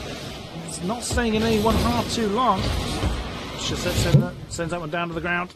Farah. Oh, again, I think he was looking to get that one off the ceiling. Tinny's got that one away. Chassette. Who's he going to set up? Farah's looming in the... Oh, Bluey takes a shot. Tinny gets the save.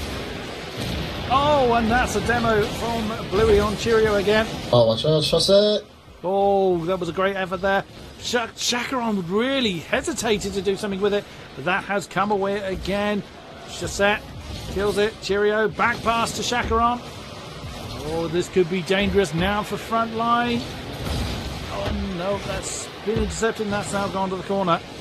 Chakaron, who's he going to set up? Chassette. Oh, that was well cleared away there. Ooh, that was close there. Looked like Tinny almost put that in his own hole. Own hole? Wrong sentence. In his own goal. Oh. Yeah. Oh, man. Enjoy that one, chat. Enjoy that one. There's going to be a meme for that one, I'm sure. Tinny. Go on. Go ahead. I was gonna say what I've noticed here for both these teams is we've been halfway through the match already, and there's a lot of respect on the field. That's why you don't see too many members going up on offense and defense, just trying to respect both players. We have Endpoint trying to come back in the series, get that reverse sweep. Front line want to close it out. They don't want to throw the series, so everyone's playing it safe at this point, trying to see how they'll be able to get the ball past the defense. But while they're doing that, they're sending like one guy up at a time, not committing too many members to one specific role. Indeed, and exactly as you just said, that rotation then means you're not relying on just one particular player. This is what we saw earlier on this evening, where Data was really primarily leaned upon by his team. Bluey just gets that one away.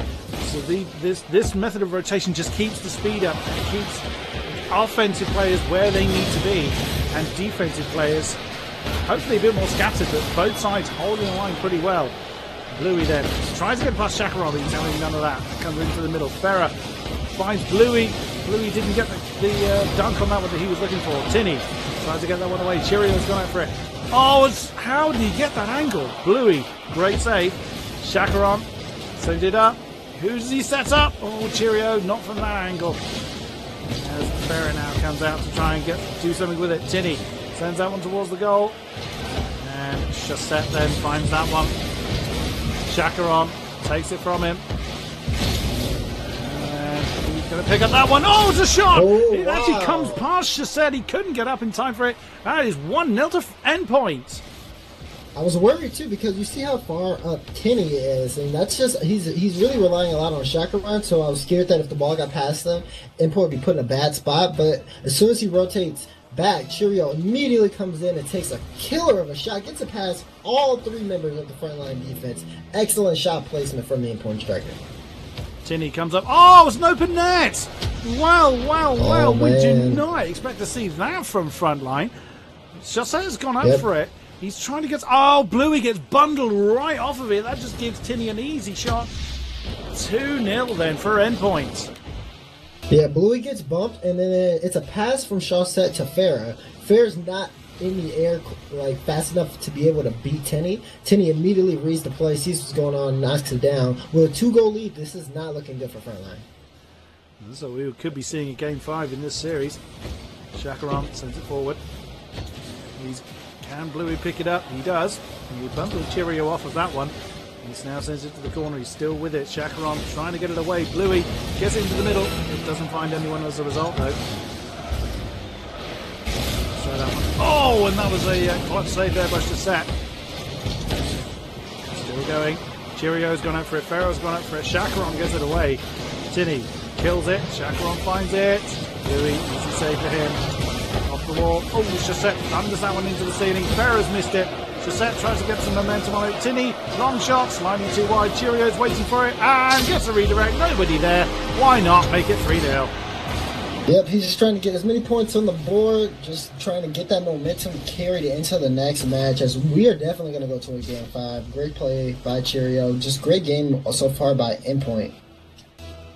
Yeah, it took a while to get into the series, but we could be seeing a reverse sweep by Endpoint here. And that was nearly a consolation goal for Frontline, but there we go. That is this series leveled. Yeah, we're now level 2-2, going into the most important game 5 here, where nothing else matters except for this game, unfortunately. Endpoint have done a great job being able to come back into the series, like we said, getting those 2 wins back-to-back. They went from getting shut out from Frontline to shutting out Frontline by the same score margin, 3-0. So now these two teams have had similar results. We're going to see how that boils down to in this game 5. And interesting that Chacaron was the main goal scorer in the first round. He scored none in that last game. But here we go. Wind him up. Let him go. I'm so going to be told off for making too much noise. I'm sure my children are working out by now. But there we go. That's what Rocket League does. Chacaron gets that one into the orange half. Bluey bounces that off the ceiling. Does get that one under control. But Cheerio intercepts it. Chassette goes up in the air. And Cheerio intercepts it. Farah. Oh, he's missed it in the air, but that was too wide anyway. Tinny tries to set that one up. Chacaron. Great save by Chassette. And Bluey gets the clear on that one. If Rocket League had like man-to-man plays, it would be as if Frontline said, here, we're going to put Chassette on Chacaron, and we're just going to shut him down. Like, anytime Chacaron goes up for a shot, their Chassette is always ready to make the clutch save no matter what type of shot it is. It's phenomenal. And Chacaron saved that one from Chassette then. Tried to intercept that one from Farah, but Farah got that one into the corner. Cheerio couldn't get it past Farah. Farah's just hanging on to the ball. Bluey sets up Farah, but Tenny now pushes that one away as it goes to the wall. Farah pinches it off the wall. Chacaron sends it forwards. Can't get the second touch. Chassette gets someone forward, sets himself up, goes to Bluey. They scatter the defenders, and Chassette steals that one. Let's actually watch that from Bluey's perspective. Nice pass though, just over Cheerio from Chassette. Like that's an excellent pass. Bluey shot on target. Chassette gets the goal because he's a thief. I mean that's fine with us. Already Frontline have a goal on the board here. Endpoint now, if they want to move on or at least want to be able to tie it up, they're going to need one. Plenty of time though. 3:45 on the clock. Chassette barges through Tinny. Cheerio picks that one up though. Farah was going in for it, but he's bailed. Bluey tries to get it past Cheerio.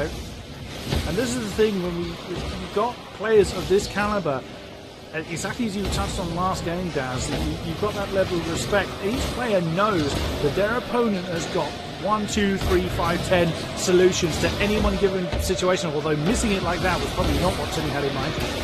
So knowing what your opponent's going to do is part of the game. Oh, nice touch away by Bluey there. But it's having the foresight to be able to predict what your player is going to do, where they're going to place it, and play accordingly. Oh, nice save there by Cheerio. Again, there's a prime example. Chassette could have played that over Cheerio, but again, he shot it to, maybe not entirely intentionally, he shot it down to the ground, so that became an easier save for Cheerio. Yeah, Cheerio in a perfect position. I mean, that's also another way to check out your point, is just on defense. Although, like Cheerio knows how many angles Chassette has to make the shot. He can tell just by how Chassette's positioning his car and where he's coming from to make the touch. So that's how he's able to position it. And then, yeah, you're right. Chassette did end up sending the shot literally right to Cheerio. So not the best example, but I still see exactly what you're saying. Bluey. Oh, he tried to solo that one, but Tinny put pay to that idea. Farah keeps it live for Frontline. Tinny sends that one away. Chassette intercepts that one. Now off the ceiling. Can he do anything with it? Chacaron is there again. It's Chacaron and Chassette again. Farah, Bluey, no, that's sent away by Tinny. Chakaron chases it. As he sends out one of the War Cheerio demos, Farah, and there's those two again, though. It's definitely, as you say, it's those two. They seem to have their own duel in amongst everything going on. Tinny, not a good touch. Farah's gone up for it. Redirect. Ooh, that was slightly too wide. Cheerio did get the save on it. Cheerio and Tinny have committed to that one. And again, because they both double committed, there was no one in the middle, and Chaussette just demos Tinny for reasons. So Chakaron gets that one off the wall. Chaussette, easy save. Wow, what was a pinch between Tinny and Cheerio. Oh, Bluey's missed it off the floor. Chinny. Oh, what a second touch by Cheerio. I was so busy watching Tinny, I didn't see Cheerio following this up. Great single touch, and then, like I said, still follows it up, gets that slight touch. You see Farah all outside the post. He's waiting for the ball to bounce off the crossbar. No one expects that second touch from Cheerio. Great equalizer. That was a great fake out by Tinny there. He went charging in for it, thinking that... it was nearly an answer. Oh, my goodness! Farah! Well, this is our lead. You're not having it. Bluey sails over. Farah recognises it's going to come off the... for extra style points, he bounces it off of Tinny's backside. Yeah, I mean, impressive pass, though, from Bluey. Just being able to pass it off the ceiling. Of course, he was probably most likely going for the shot, but still bounced off the crossbar. And then you have Farah just in that right position at the right time to send it high, bar down and off of Tinny, unfortunately. And just like that, two incredible goals back-to-back, and Endpoint are still down by one. Tinny puts it in the middle. Cheerio. Less than a minute to go then for Endpoint to keep their hopes alive in this evening's tournament. Chakaron finds Tinny. Too close to the goal, though. Cheerio, all three of the Endpoint players are up. Cheerio's actually shooting back now. Chakaron. Go, Cheerio. Bounces it off the wall. Chakaron now chasing you back. Bluey's trying to do something with it. Kills it. Probably not what he had in mind. 30 seconds to go. Farah. He's going to keep it live for front line. Tinny gets that one away. Into the halfway point. Bluey only finds Cheerio. Chaussette up onto the wall. Tinny just beat Chaussette to it. Now off the wall again. Who's going to get that one? Farah finds Chakaron. 10 seconds. Bluey, and that is open net. Endpoint had to try it. They had to throw everything they had. They were one behind anyway. They essentially had nothing to lose, and Bluey unfortunately capitalised on the fact that the net was open. Yeah, you see Chakaron. First, he gets the first touch, and I feel like he says I got it or something, because Cheerio's in the perfect spot to make that second challenge and be able to send the ball downfield. He can get there quicker than Chakaron, but Chakaron must have really called it and went up for it, and then Cheerios just ended up waiting, and then the ball got past them. And at that point, it was GG. Frontline are going to move on to the grand finals. That they are. So with a 3-2 in this series, it is to Frontline. Bluey, Chaussette, and Farah head on through to the finals. Cannot wait for that. Yeah, absolutely. It's going to be a very, very interesting finals for them. I believe the leftovers are waiting for them there in the grand finals, so it should be an interesting series, and I am more than excited. Bear with us, then, ladies and gentlemen, whilst we get this final match set up, and we will get the final underway.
Welcome back, ladies and gentlemen, to our Friday final. It is going to be Frontline versus the Leftovers.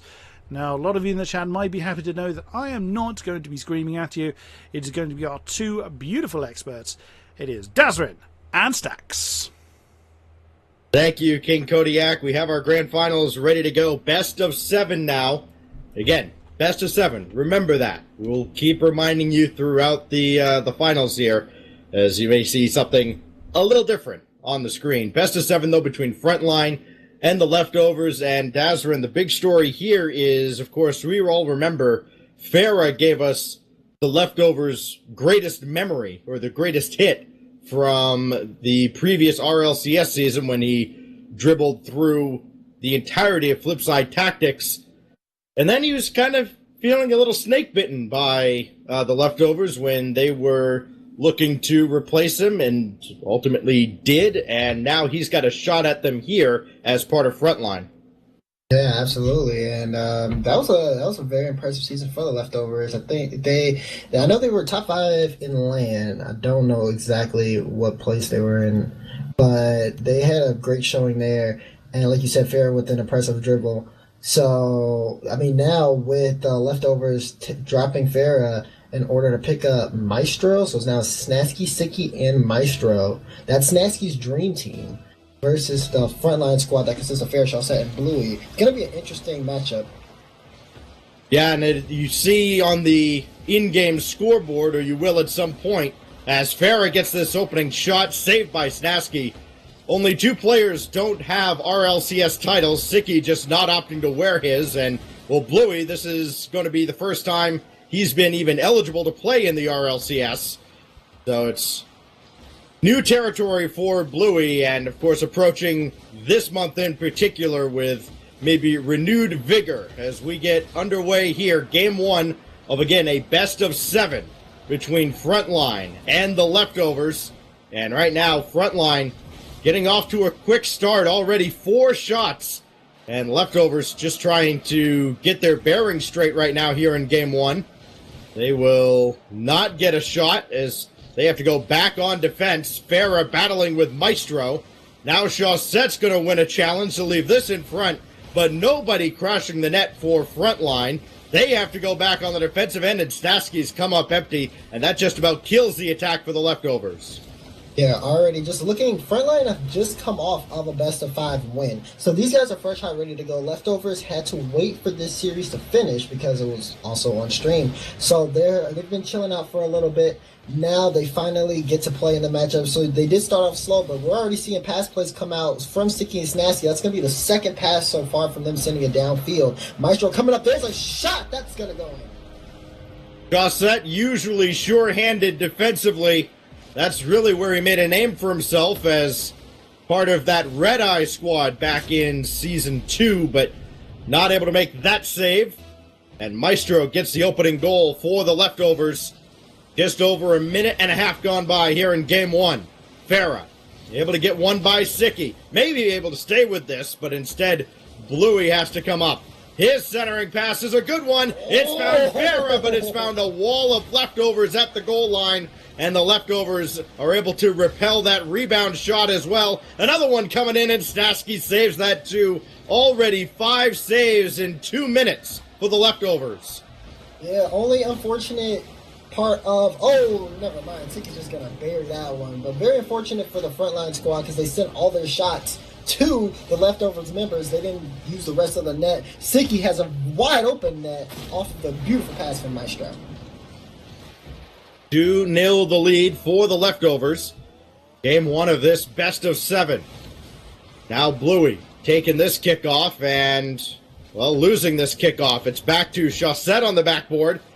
Now Maestro, a little floater in there, and Sicky charging the net. Not able to get there before Bluey and Shawset combine for the clear. Now downfield, go Frontline, looking for their first goal in this final, and they almost had the team play between Shawset and Bluey. Instead, they are turned aside. Now Farah gets that pass off for Bluey. What a play set up by Farah. Great shot from Blue. A lot of power on that one. But got to give credit to Farah coming from the leftovers corner. Just pops it up high. Sees Bluey. Sends it right to him. The Bluey slams it home. We're at halftime right now. And Frontline are only down by 1 goal. Not a play you usually see players at this level go for. Usually you'll see them just go straight back, not break their rotations. But Farah saw something he liked. And, well, Bluey liked it as well. It's going to be set away this time by Bluey. He gets the second touch as well. Oh. Now another pass to Chaussette. And Maestro makes one save. That shot going behind Maestro is able to correct himself. Now Bluey, he's up the ladder looking to snipe the corner, and Maestro stopped that too. Maestro turning in an outstanding defensive effort. Leftovers have 7 saves and a lead, which is not something you normally see. Yeah, there's a lot of pressure coming up from Frontline. Main shot taker from the Frontline squad has been Bluey. He sent hammers of shots toward the leftovers away. Ferris tried to sneak a couple of them in, so of Chaussette, but alas, they've all sent them toward leftover members. And then you talk about Maestro and Siki, both guys just who made some pretty clutch saves. There's Chaussette with a shot, but Maestro again with another epic save. Spent all their efforts. Now this is a downfield play. Yeah, they had the demo play set up in the net. Problem is the demo never came in. Siki gonna challenge this. But the intensity sure has picked up from Frontline. They were at one point out shooting leftovers 10-5. It has only gotten worse, and Chaussette's got to get all the way back. You normally see a shot differential like this, and you would expect Frontline to be in front. They are not. 2 quick goals from the leftovers have them in good position here with just less than a minute to go here in game 1. That's a good ball from Chaussette, but it's going to end up with Snasky. Now Chaussette will try to start the attack for Frontline. Looking for that backboard play, but Snasky's there to intercept. Frontline need to get forward, but the problem is they can't leave the gate open behind them. Snasky was cherry-picking downfield, and that's disrupted by Bluey with 30 to go. Now Maestro off the corner. That's just a giveaway. And here comes Frontline. That's got over 1. Now Bluey against Maestro. Easier said than done, and Maestro makes the stop. Chaussette still gets the shot off, and Siki makes the save. Snasky will get rid of this with 10 to go. And one last chance now for Frontline. They need to work the length of the field. That high bounce will help Chaussette to keep this alive, but that's where it dies. And the leftovers hang on and really survive game 1. Yeah, definitely. So once they ended up getting those 2 goals, it was honestly just, let's try to hold this lead, not let's extend the lead. And Frontline, they did their best. I mean, you look at them, 12 shots already. You look at their save count, only 4 saves. It was after the leftovers had scored their 2 goals that they went almost full defensive, making a few offensive opportunities to kind of keep Frontline at their end, but nothing too much to where they were scoring more to extend their lead. They just wanted to hold it, and they did just that. So now, I mean, we're in game 2. Frontline need to find a way to get past this leftovers defense, because if they can hold a 1-goal lead, that's dangerous. You don't see a team get that many more shots than their opponent and lose very often. That's what happened in game 1. Again, game 1 of a best of 7 going to the leftovers. Here's Snasky, blocked off by Farah, and we are underway with game 2.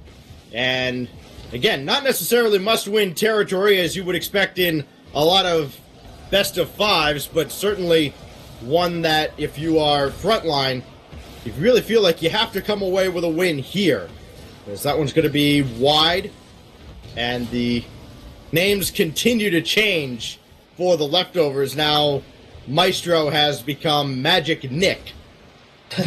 Go figure. Here's Bluey to send this one away. And that's coming right back in, courtesy of Siki, and he had Maestro charging as well. They don't connect this time. Loose ball in front here, but nobody's there. Chaussette, very late break on that. It's a scoreless opening minute, and not really many opportunities here in game 2.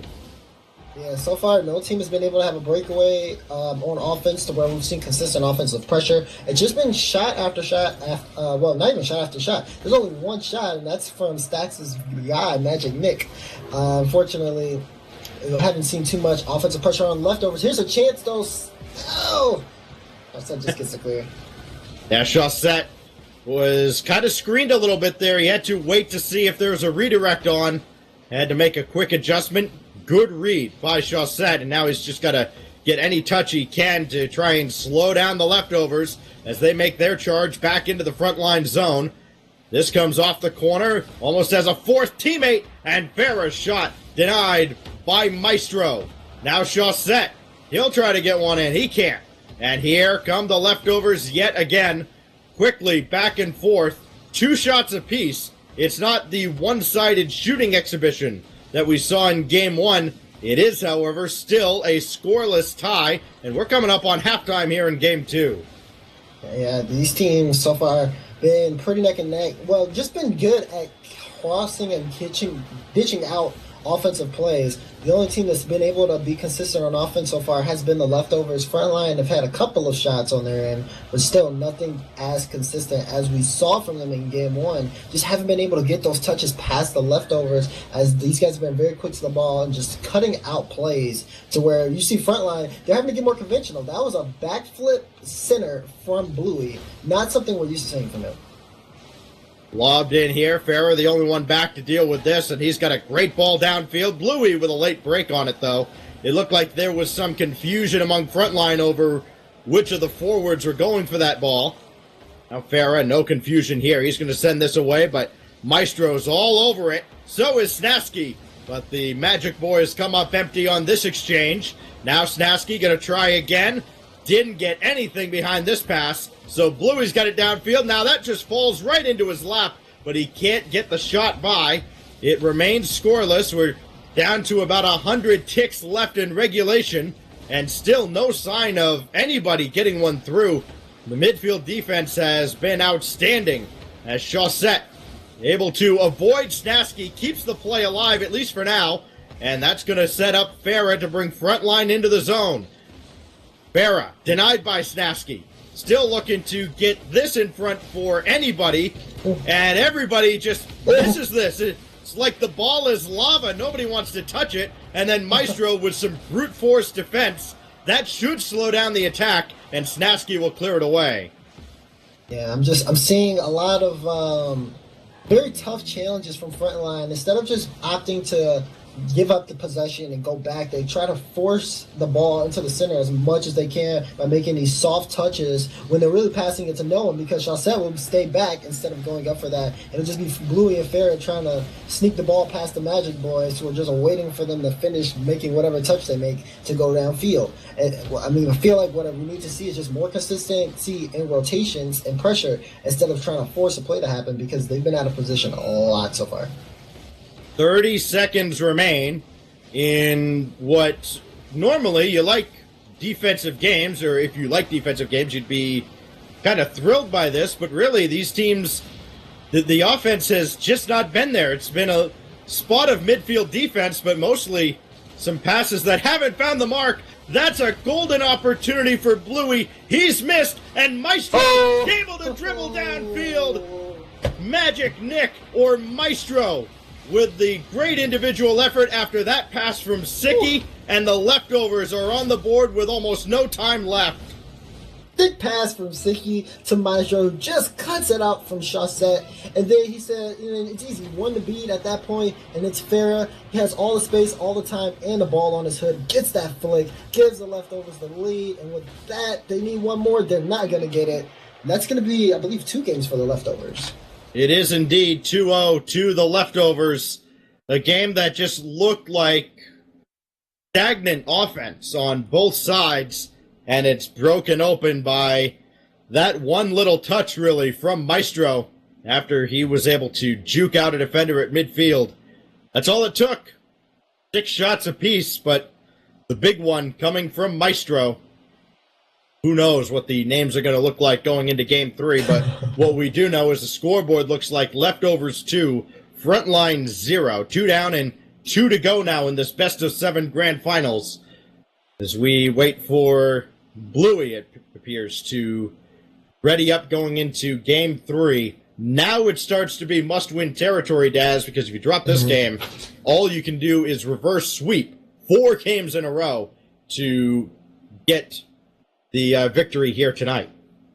Yeah, and Frontline has been a team that was almost reverse swept in their last series by Endpoint. Endpoint, I believe, took out Market earlier on Yes. in the best of 5.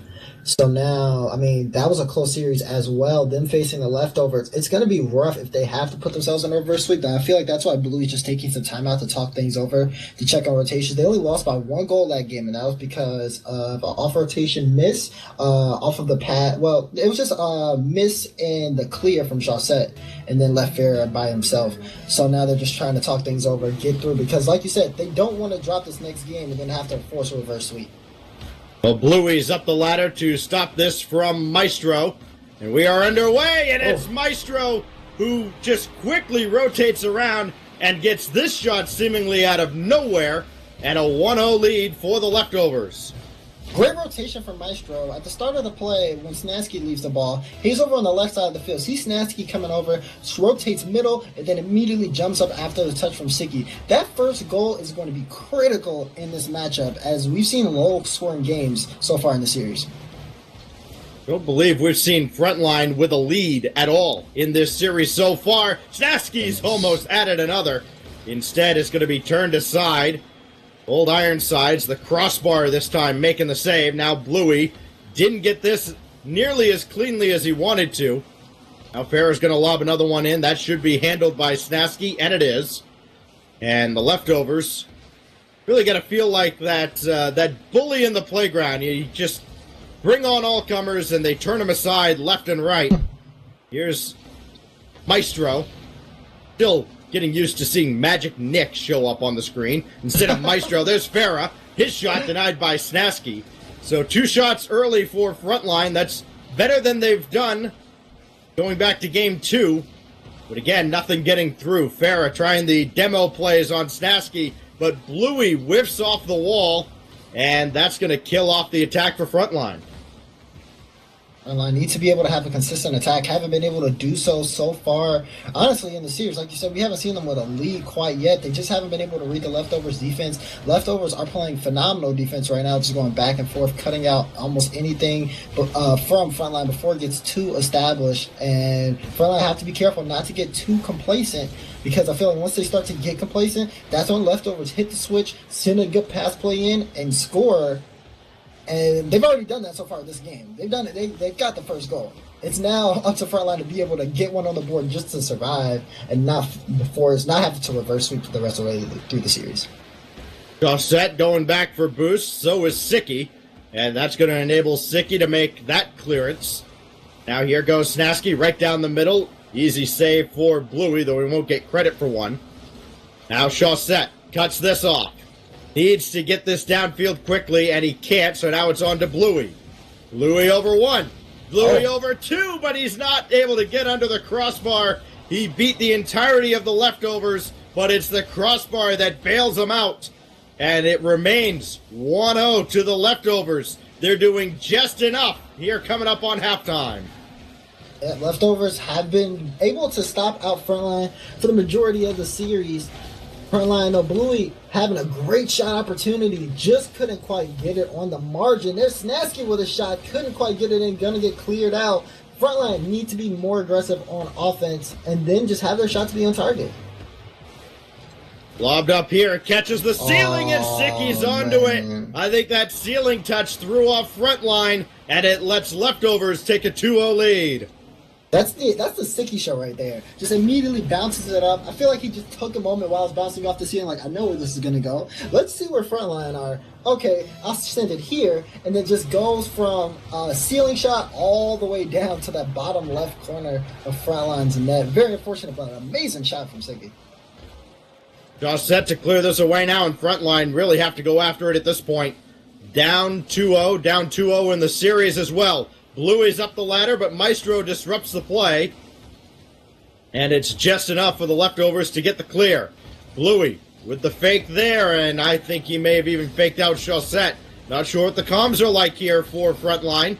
Of course, the other side of this is both teams have already played in their opening RLCS qualifiers. They've both made it into Stage 2. Neither team going with their subs here, in this case, Yukio for, I believe, the leftover side, or rather, for Frontline. Dan Zizzle for the leftovers. Yeah. So both teams at full strength here this evening. But right now, it is the leftovers that seem like they are on another level from Frontline, at least with a minute to go here in Game 3. Another shot, that's denied by Bluey. Can he get downfield quick enough? No, he can't, as Sicky clears this away. And again, that's really all the leftovers have to do, just clear after clear. And if Frontline leaves the gate open behind them, take advantage, get that third goal, and really put Game 3 away. Yeah, Frontline, and when they have that ball from the leftovers on their end, got to get those long clears to be able to get it over their heads, or just make some pass plays happen on offense. Right now, they're just touching the ball just to touch the ball, not able to do too much with it. You see Chaussette, he just leaves it. That's a shot from Sicky, and almost just gives a possession to cause a goal. Just not thinking too much about what they're doing with the ball, just kind of hitting it to center, and it's not working out. Strong individual play there by Bluey. He's, well, been kind of the leader here in Game 3, but it doesn't pan out. Just like every other attack from Frontline, this will angle downward. They may get one. It would have been just like Frontline in this game to get a goal with no time on the clock when it doesn't matter, but even that goes off the crossbar, and it's a 3-0 series lead now for leftovers, and this is one where they really let the gates open a bit with, 11 shots in that game. Remember, they gave up a ton of shots, I believe 12 shots in Game 1 and still won. Now they come up with double digits of their own, and they're one win away from ending this whole tournament. And going into basically tournament point, guys, remember, best of 7. Going into tournament point right now, coming off of that last match, Frontline were completely shut out. Couldn't score at all. It's always been pretty low scoring. They'll either get one or none. And it's like they're going to have to make the turnaround right here, right now. Otherwise, the leftovers are going to win the tournament. Well, the one benefit to having these two teams in the grand finals is every time I say leftovers, my cat starts to inch towards me. Then I say Frontline, and the cat runs away. Who knew? This goes off the side here as we're underway in Game 4. Farah's opening shot's going to be wide, and that's been the problem for Frontline. They just have not been able to get shots on target, really, since the end of Game 1. Maestro, slow play on Chaussette, and Farah's going to blow up that play from Snasky. And Frontline, they need to get out of their zone. They need to do it fast. They're not going to. It's Maestro who gets the scoring started again for the leftovers. Yeah, Maestro, almost called him Magic Nick, oh my goodness. Comes up right after the pass from Sicky. Great rotation. He's far forward across. He always is across. And then as soon as Sicky comes up and you see Snasky come back, he goes right behind him. Just pinpoint rotation and easy aggression from the leftover to get a quick goal. Snasky with the save on Farah as he was looking for that kickoff goal. Very rare to see kickoff goals in the threes game. We're not going to see one here. Here's Sicky. Just throwing this in the general direction of the blue zone, and that's almost an own goal. Chaussette has to bail out his team. Bluey and Farah just about backed into each other. This is just a mess right now for Frontline, and you wonder now if the hero ball is going to start coming out for Frontline. Somebody's got to make a play. Somebody's got to do something out of the normal for this blue side if they want to even have a chance in this series. And right now, there seems to be some confusion as to who's going to do that. It's Sicky with a drive, and Farah, right place, right time. He makes that save, and Chaussette will get rid of this.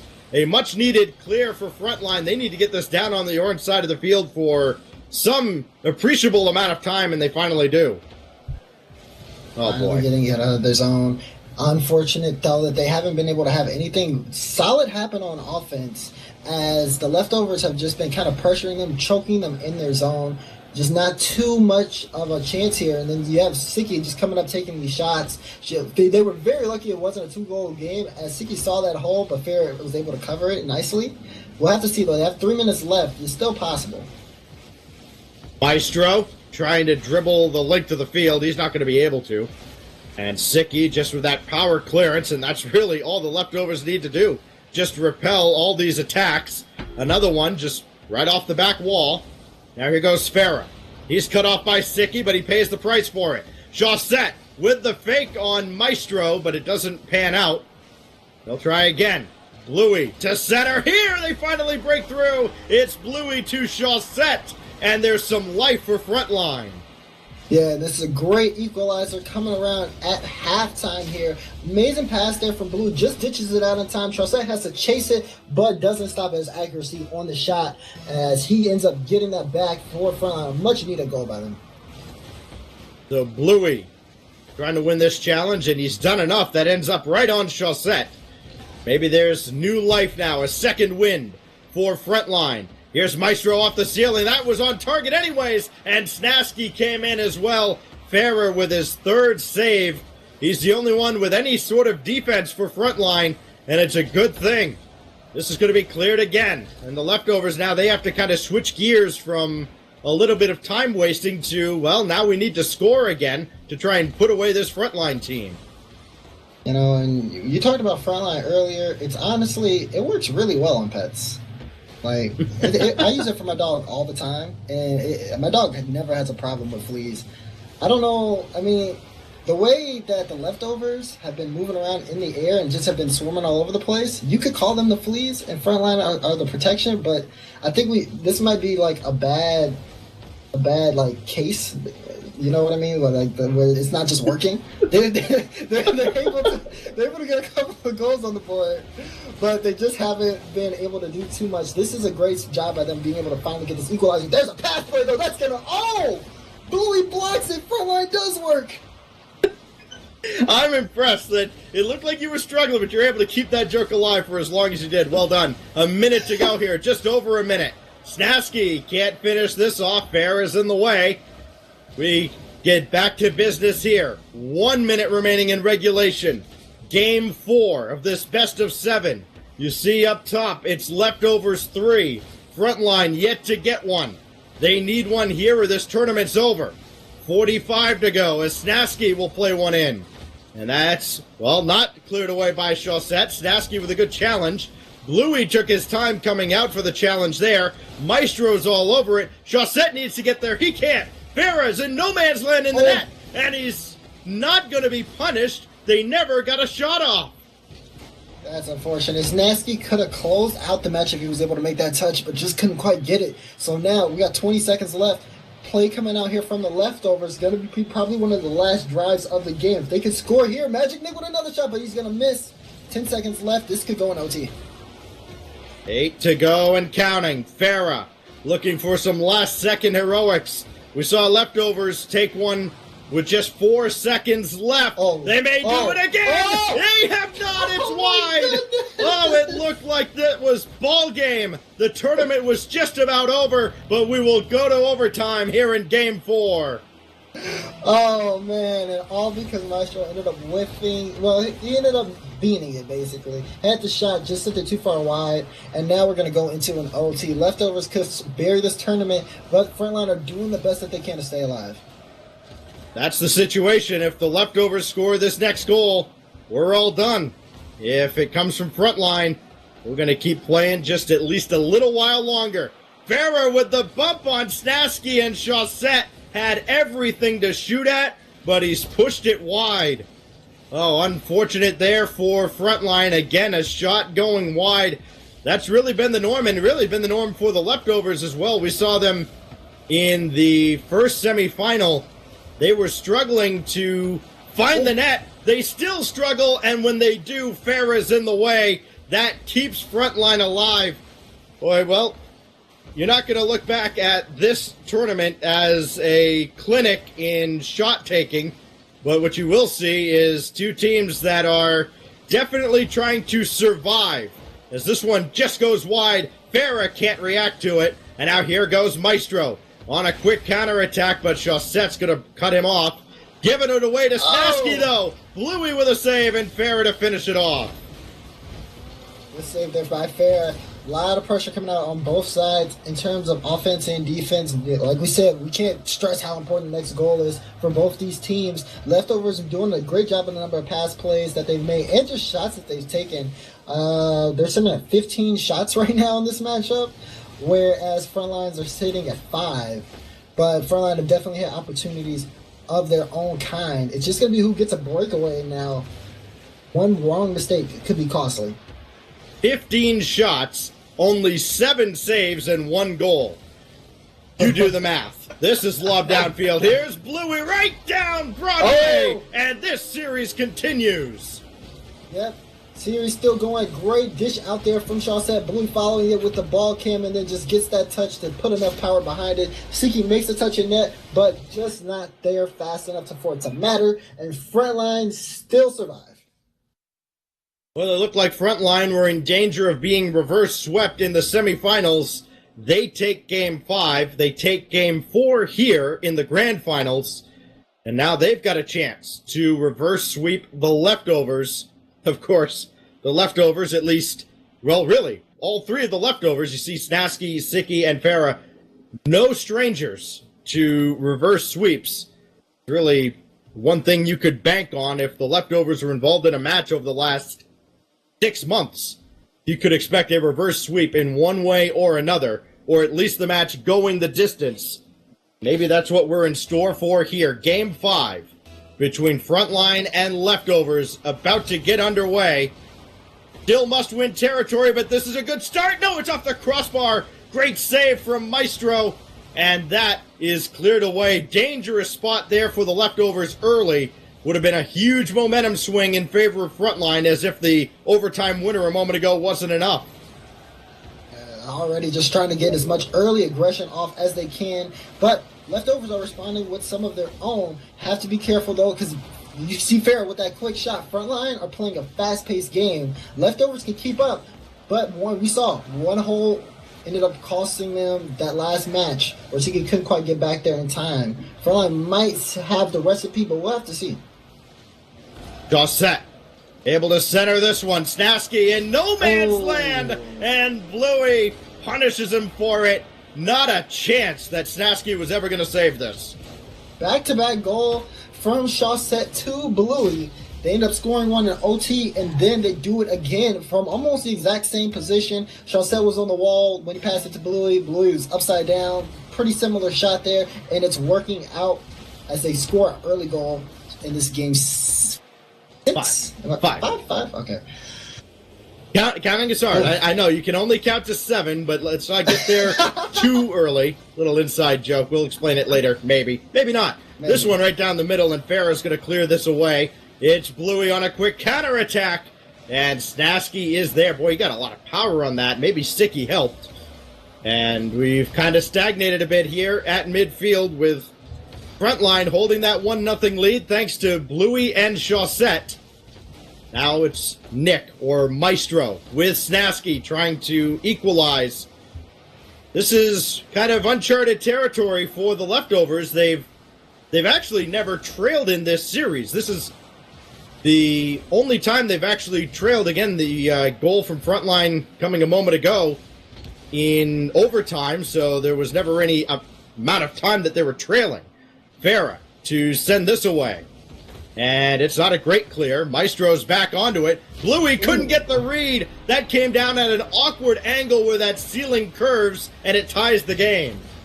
Playing against someone like Maestro, when you are up on defense, especially off that back wall, you see him coming, you have to make that save. Otherwise, you're leaving a hole wide open for him to take advantage of. That's the case of what happened. Bluey just couldn't make the touch. And Maestro's there. He's waiting for that ball to come towards him. Does just that. Equalizes the game. Still 3 minutes left. Again, best of 7 here in the grand finals, as it always is, and well, we're being treated to a good one now. It took a little while for Frontline to get started. They are hanging around with the Leftovers. This one kicked off the back wall. Chaussette was waiting for it, but it's Bluey who has to come in. Now Farrah, and that should be cleared away. It's not great, though, and Siki was out of control, so Snasky had to come bail him out. Back around in front this goes, but nobody's on the back post. And we've hit halftime now in Game 5. Again, still a must-win for Frontline. And that is not going to result in any kind of a shot in any direction, just a whiff at midfield. And that's where we're at right now. Just not a whole lot going on in the middle of Game 5. Maybe Bluey's got something. Usually when Bluey's on possession, something exciting is about to happen, but not on this occasion. And Sicky will get another clear. Pass play coming out. Unfortunately, doesn't amount to anything. You're starting to see Frontline just be that wall on defense. Leftovers still following the tradition of having an incredible amount of shots. They're sitting at 7 though right now. But I mean, I guess it's kind of early. Sicky with the center still not able to manage to get something happening. Both teams doing some pretty conventional methods, but also respecting each other enough not to overcommit on one side or the other. 1:30 left in the clock. We might very well see another OT. So far, the definite scorers have been Maestro and Bluey, so watch out for those guys when you see a pass play or a shot coming up. A shot coming in here, and Maestro, one of those names you just called out, makes the save. Now with a minute 10 to go, big demo from Farah on Sicky. That's got to feel pretty good. And Bluey not able to catch up with this. Snasky denied by Farah. You got to feel that Farah definitely wants this one. Gossett, though, beaten by Snasky. We're down inside the final minute of regulation. Could there be more overtime heroics for Frontline? It may be exactly what they need to stay alive here tonight. Another one lobbed in by Sicky. Sicky waiting to time this up, and he has, but that just floats away from him. So now down to about 30 to go, waiting for someone to take over. Gossett tried to fake out Maestro. In fact, he was waiting for Bluey to get the demo or the bump, but Bluey not able to get there in time, and that's how the play dies. You can see, though, that Frontline, they're trying to dig deep into their bag of tricks, trying to come up with a creative play to get by the Leftovers. But now the Leftovers, they have a decent passing play brewing. Not able to convert, though. 7 seconds. Snasky with a fake, but Gossett is there. Last opportunity. Regulation has ended. And Farah is going to clear this away. It's not over, though. Bluey downfield. That's going to be on the wrong side. And we do go to overtime. Going into overtime, Frontline going full sweat on this one.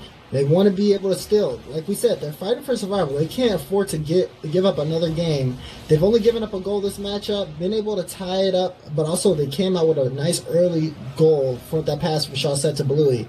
So we'll have to see if they can be able to recreate another one of those. Bluey ended up sending it out. Gossett can't quite get there. Or will the Leftovers be able to take it again? We've seen Maestro make these goals before. We'll have to see him do it again. Set his shot in, easily stopped by Sicky. So he takes out his frustrations on Magic Nick. So Maestro feeling the wrath of Gossett. Sicky taking out Farah. A little payback from earlier. And now Maestro with another demo. Farah's there, making an awkward save. And right now, Frontline are hanging on for dear life. Gossett downfield. He's got that lob. Maestro ramped himself there. He was not ready to make the save. And a good thing, unfortunately, no shot came in. Now Bluey. Yeah. His shot. That's a tough angle. Oh! It's a pass for Farah, crashing the net. And we're going to keep on going. You're absolutely right. We are going to keep on going. 2 games in a row now in OT. Frontline have managed to edge out the victory. Farah coming through and just making that last second touch and a very crowded net to seal the deal on this matchup. Great game by Frontline, and like you said, we're going to move on to the next one. So it was, again, almost a reverse sweep in the semifinals, but Frontline survived, and now they are 2 wins closer than they were a couple games ago from a reverse sweep. Can they bring it back 4 in a row against the Leftovers? It's a tall order. They are, again, very, very close now. It's a 3-2 series lead for the Leftovers. They've done it with defensive Frontline. They have ramped up the offensive pressure a little bit, but really it's been solid defense around the net. Not good defense around this kickoff, though, and it's a quick kickoff goal, this time from Maestro on a very awkward sequence. Yep, pretty awkward sequence. Gossett couldn't get a clear on that one at all, and then ends up giving a possession to the Leftovers. Magic Nick or Maestro is going to send that one into the opener, no problem. Almost beamed it, but crossbar was on the side for that one. Now Leftovers come out with an early goal. We'll see if they can hold it, though. Frontline, not the ones to give up too easily. To explain why the overlay still says best of 5, we don't have the best of 7 graphic set up with our streamer yet. He kind of took this on at the very last second to make sure that we actually had a stream in the first place. So we definitely thank King-Kodiak for pushing all the buttons here, doing the solo cast earlier as well for our quarterfinal round, as Bluey gets the shot in here on Snasky. And believe me, if we had the best of 7 overlay, it would be up. So peel out just a little bit. This shot right down the middle, and Snasky denied by Bluey. The shot was wide anyways. Now Bluey has that taken away by Sicky, and this first minute going to belong to the leftovers in a big way, especially if they can get another shot here. That's going to kick off the corner, but Farah's there first. Great quick read there, but Bluey beaten out by Sicky. It's just, you see both teams just less than a car's length away from the ball, and Sicky's going to get a quick second goal for the leftovers. Yeah, nice second touch there by Sicky. You see Chaussette on his way back, and Maestro doing what he can to kind of just mess up Chaussette as much as possible so he doesn't even have time to get to the save. I don't even know if he was going to be able to make that regardless of his path, because Sicky was driving that home. There's a lot of power behind it. So Chaussette now. The task set in front of Frontline is clear. They need 2 goals. They need them quick. They can't afford to give up any more as Chaussette makes the stop there. And it'll be Bluey now. 90 seconds gone by here in Game 6. Farah's drive denied by Snasky. Now the leftovers got to be feeling really comfortable at this point. We'll see if Frontline can take them out of that comfort zone. It's Snasky, able to send this away just like baseball, hit them where they ain't. But Chaussette is there. Maestro coming on. Bluey is there as well. And that will be cleared away. Maestro didn't get a lot on this, but Snasky is there to make sure Bluey can't get anything started. And again, Frontline kind of reverting back to their old ways. They're just not able to get much in front of the net, and the team play is slipping a little bit. Yeah, well, I'm seeing a lot of... Oh, that's a nice pass. That's a nice pass. That's an even better shot from Snasky. But just to go back to your original point, we saw an unnecessary bunch from Frontline in that corner. Look at that pass. Look at that shot. Just Snasky in a perfect spot. Yes, he was being challenged, but he still was able to knock that down. Leftovers up by 3.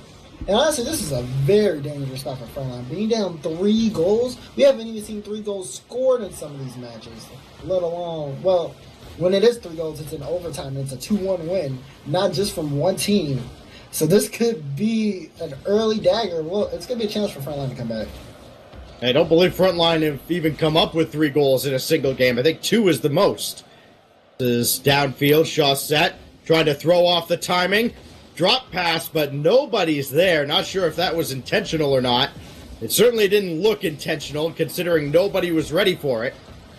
Now Bluey trying to get this started by himself. He may need to be the catalyst here. Chaussette's drive.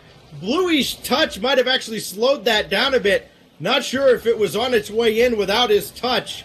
Either way, they are turned aside yet again, and now they've only got 2 minutes, still needing 3 goals. Yep, now, like you said, still needing 3 goals, 150 left on the clock. Can't stress how dangerous this is. Tournament point, you don't have any more to give up. Ball's on your end, you gotta get these clears out. They're working on pass plays. There's one, woohoo! Heat on that one. Bluey scores off of the pass from Farah. Well, Bluey has been the catalyst for this Frontline team, and he put a little style into that one as well, upside down, to drop this in, and there is at least a glimmer of hope for Frontline. Down 2 goals, still 99 seconds to go. Here's Snasky. 1 more goal, though, you have to imagine, would certainly put it away for the leftovers. It's Chaussette to pop this away. Snasky is there. And boy, they have got a wall set up. All 3 members of leftovers in the blue zone. Now here's Bluey. He's able to get this around the defense. He stole some boost as well. That's going to come down for Chaussette, but Bluey is also there. And really, that should have been Bluey's ball. Chaussette coming on very late from an awkward angle.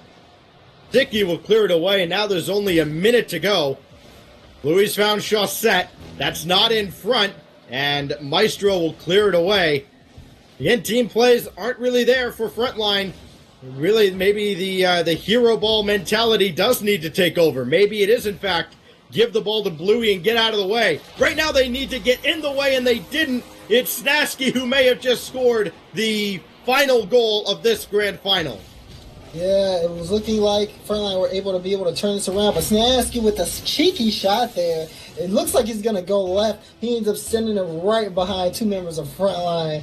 It ends up getting it ends up holding a 3-goal lead. Not much Frontline could do. They have 40 seconds left, and as low scoring as this series has been, it's just looking out of their hands right now. It would take a literal offensive explosion for Frontline to get back into this. They've only got 30 seconds. It would start here, and Chaussette can't get around on a shot, just throws it up at the backboard. The problem is there's nobody around. His two teammates were in front of him. And Maestro taken away by Farrer, but it won't matter now. Too little, too late, as time has run out on Frontline. Just 10 seconds left. Another clear downfield, and the leftovers, they may get one here. They do not, as that goes off the crossbar, and a fitting end to the tournament for Frontline. It is the leftovers. They get the better of Farrer this time, and the leftovers stave off the reverse sweep attempt and have taken this week's Gfinity Friday Showcase. Yeah, and a great showcase from the leftovers in this last match. They did a fantastic job. One, just getting those 3 wins in the series as quickly as possible. Then afterwards, they did end up giving up some matches or some games to Frontline, but those were all in overtime. They end up coming back in this one and just explode on offense, which is funny because I think this is the lowest. They've had the lowest amount of shots this match out of probably all of their matches in the series. They're sitting at 6 shots this match with 4 goals. So it's just like now they hit the target, and then they're like, okay, we got it, we're good, GG, it's over. Yeah, again, the leftovers, we talked about it earlier. If you looked at their other matches that we had on stream, you would not look at it as a shooting exhibition by any means, but this last game was, and the defense was there to back it up as well. And it is the leftovers. After qualifying for the second stage of RLCS this past weekend, they have finished the week on a strong note here as well, taking the Gfinity Friday EU 3v3. And that will do it for all of us here at Rocket League Central, for all of our Gfinity admins, for King-Kodiak and Dazarin. This is Stax signing off. We thank you for joining us here tonight. We hope you'll join us over at Nexus Gaming for the RLCS Open qualifiers this weekend. And, of course, here on Rocket League Central for more Gfinity Challenger Series action next week. Until next time, take it easy, everybody.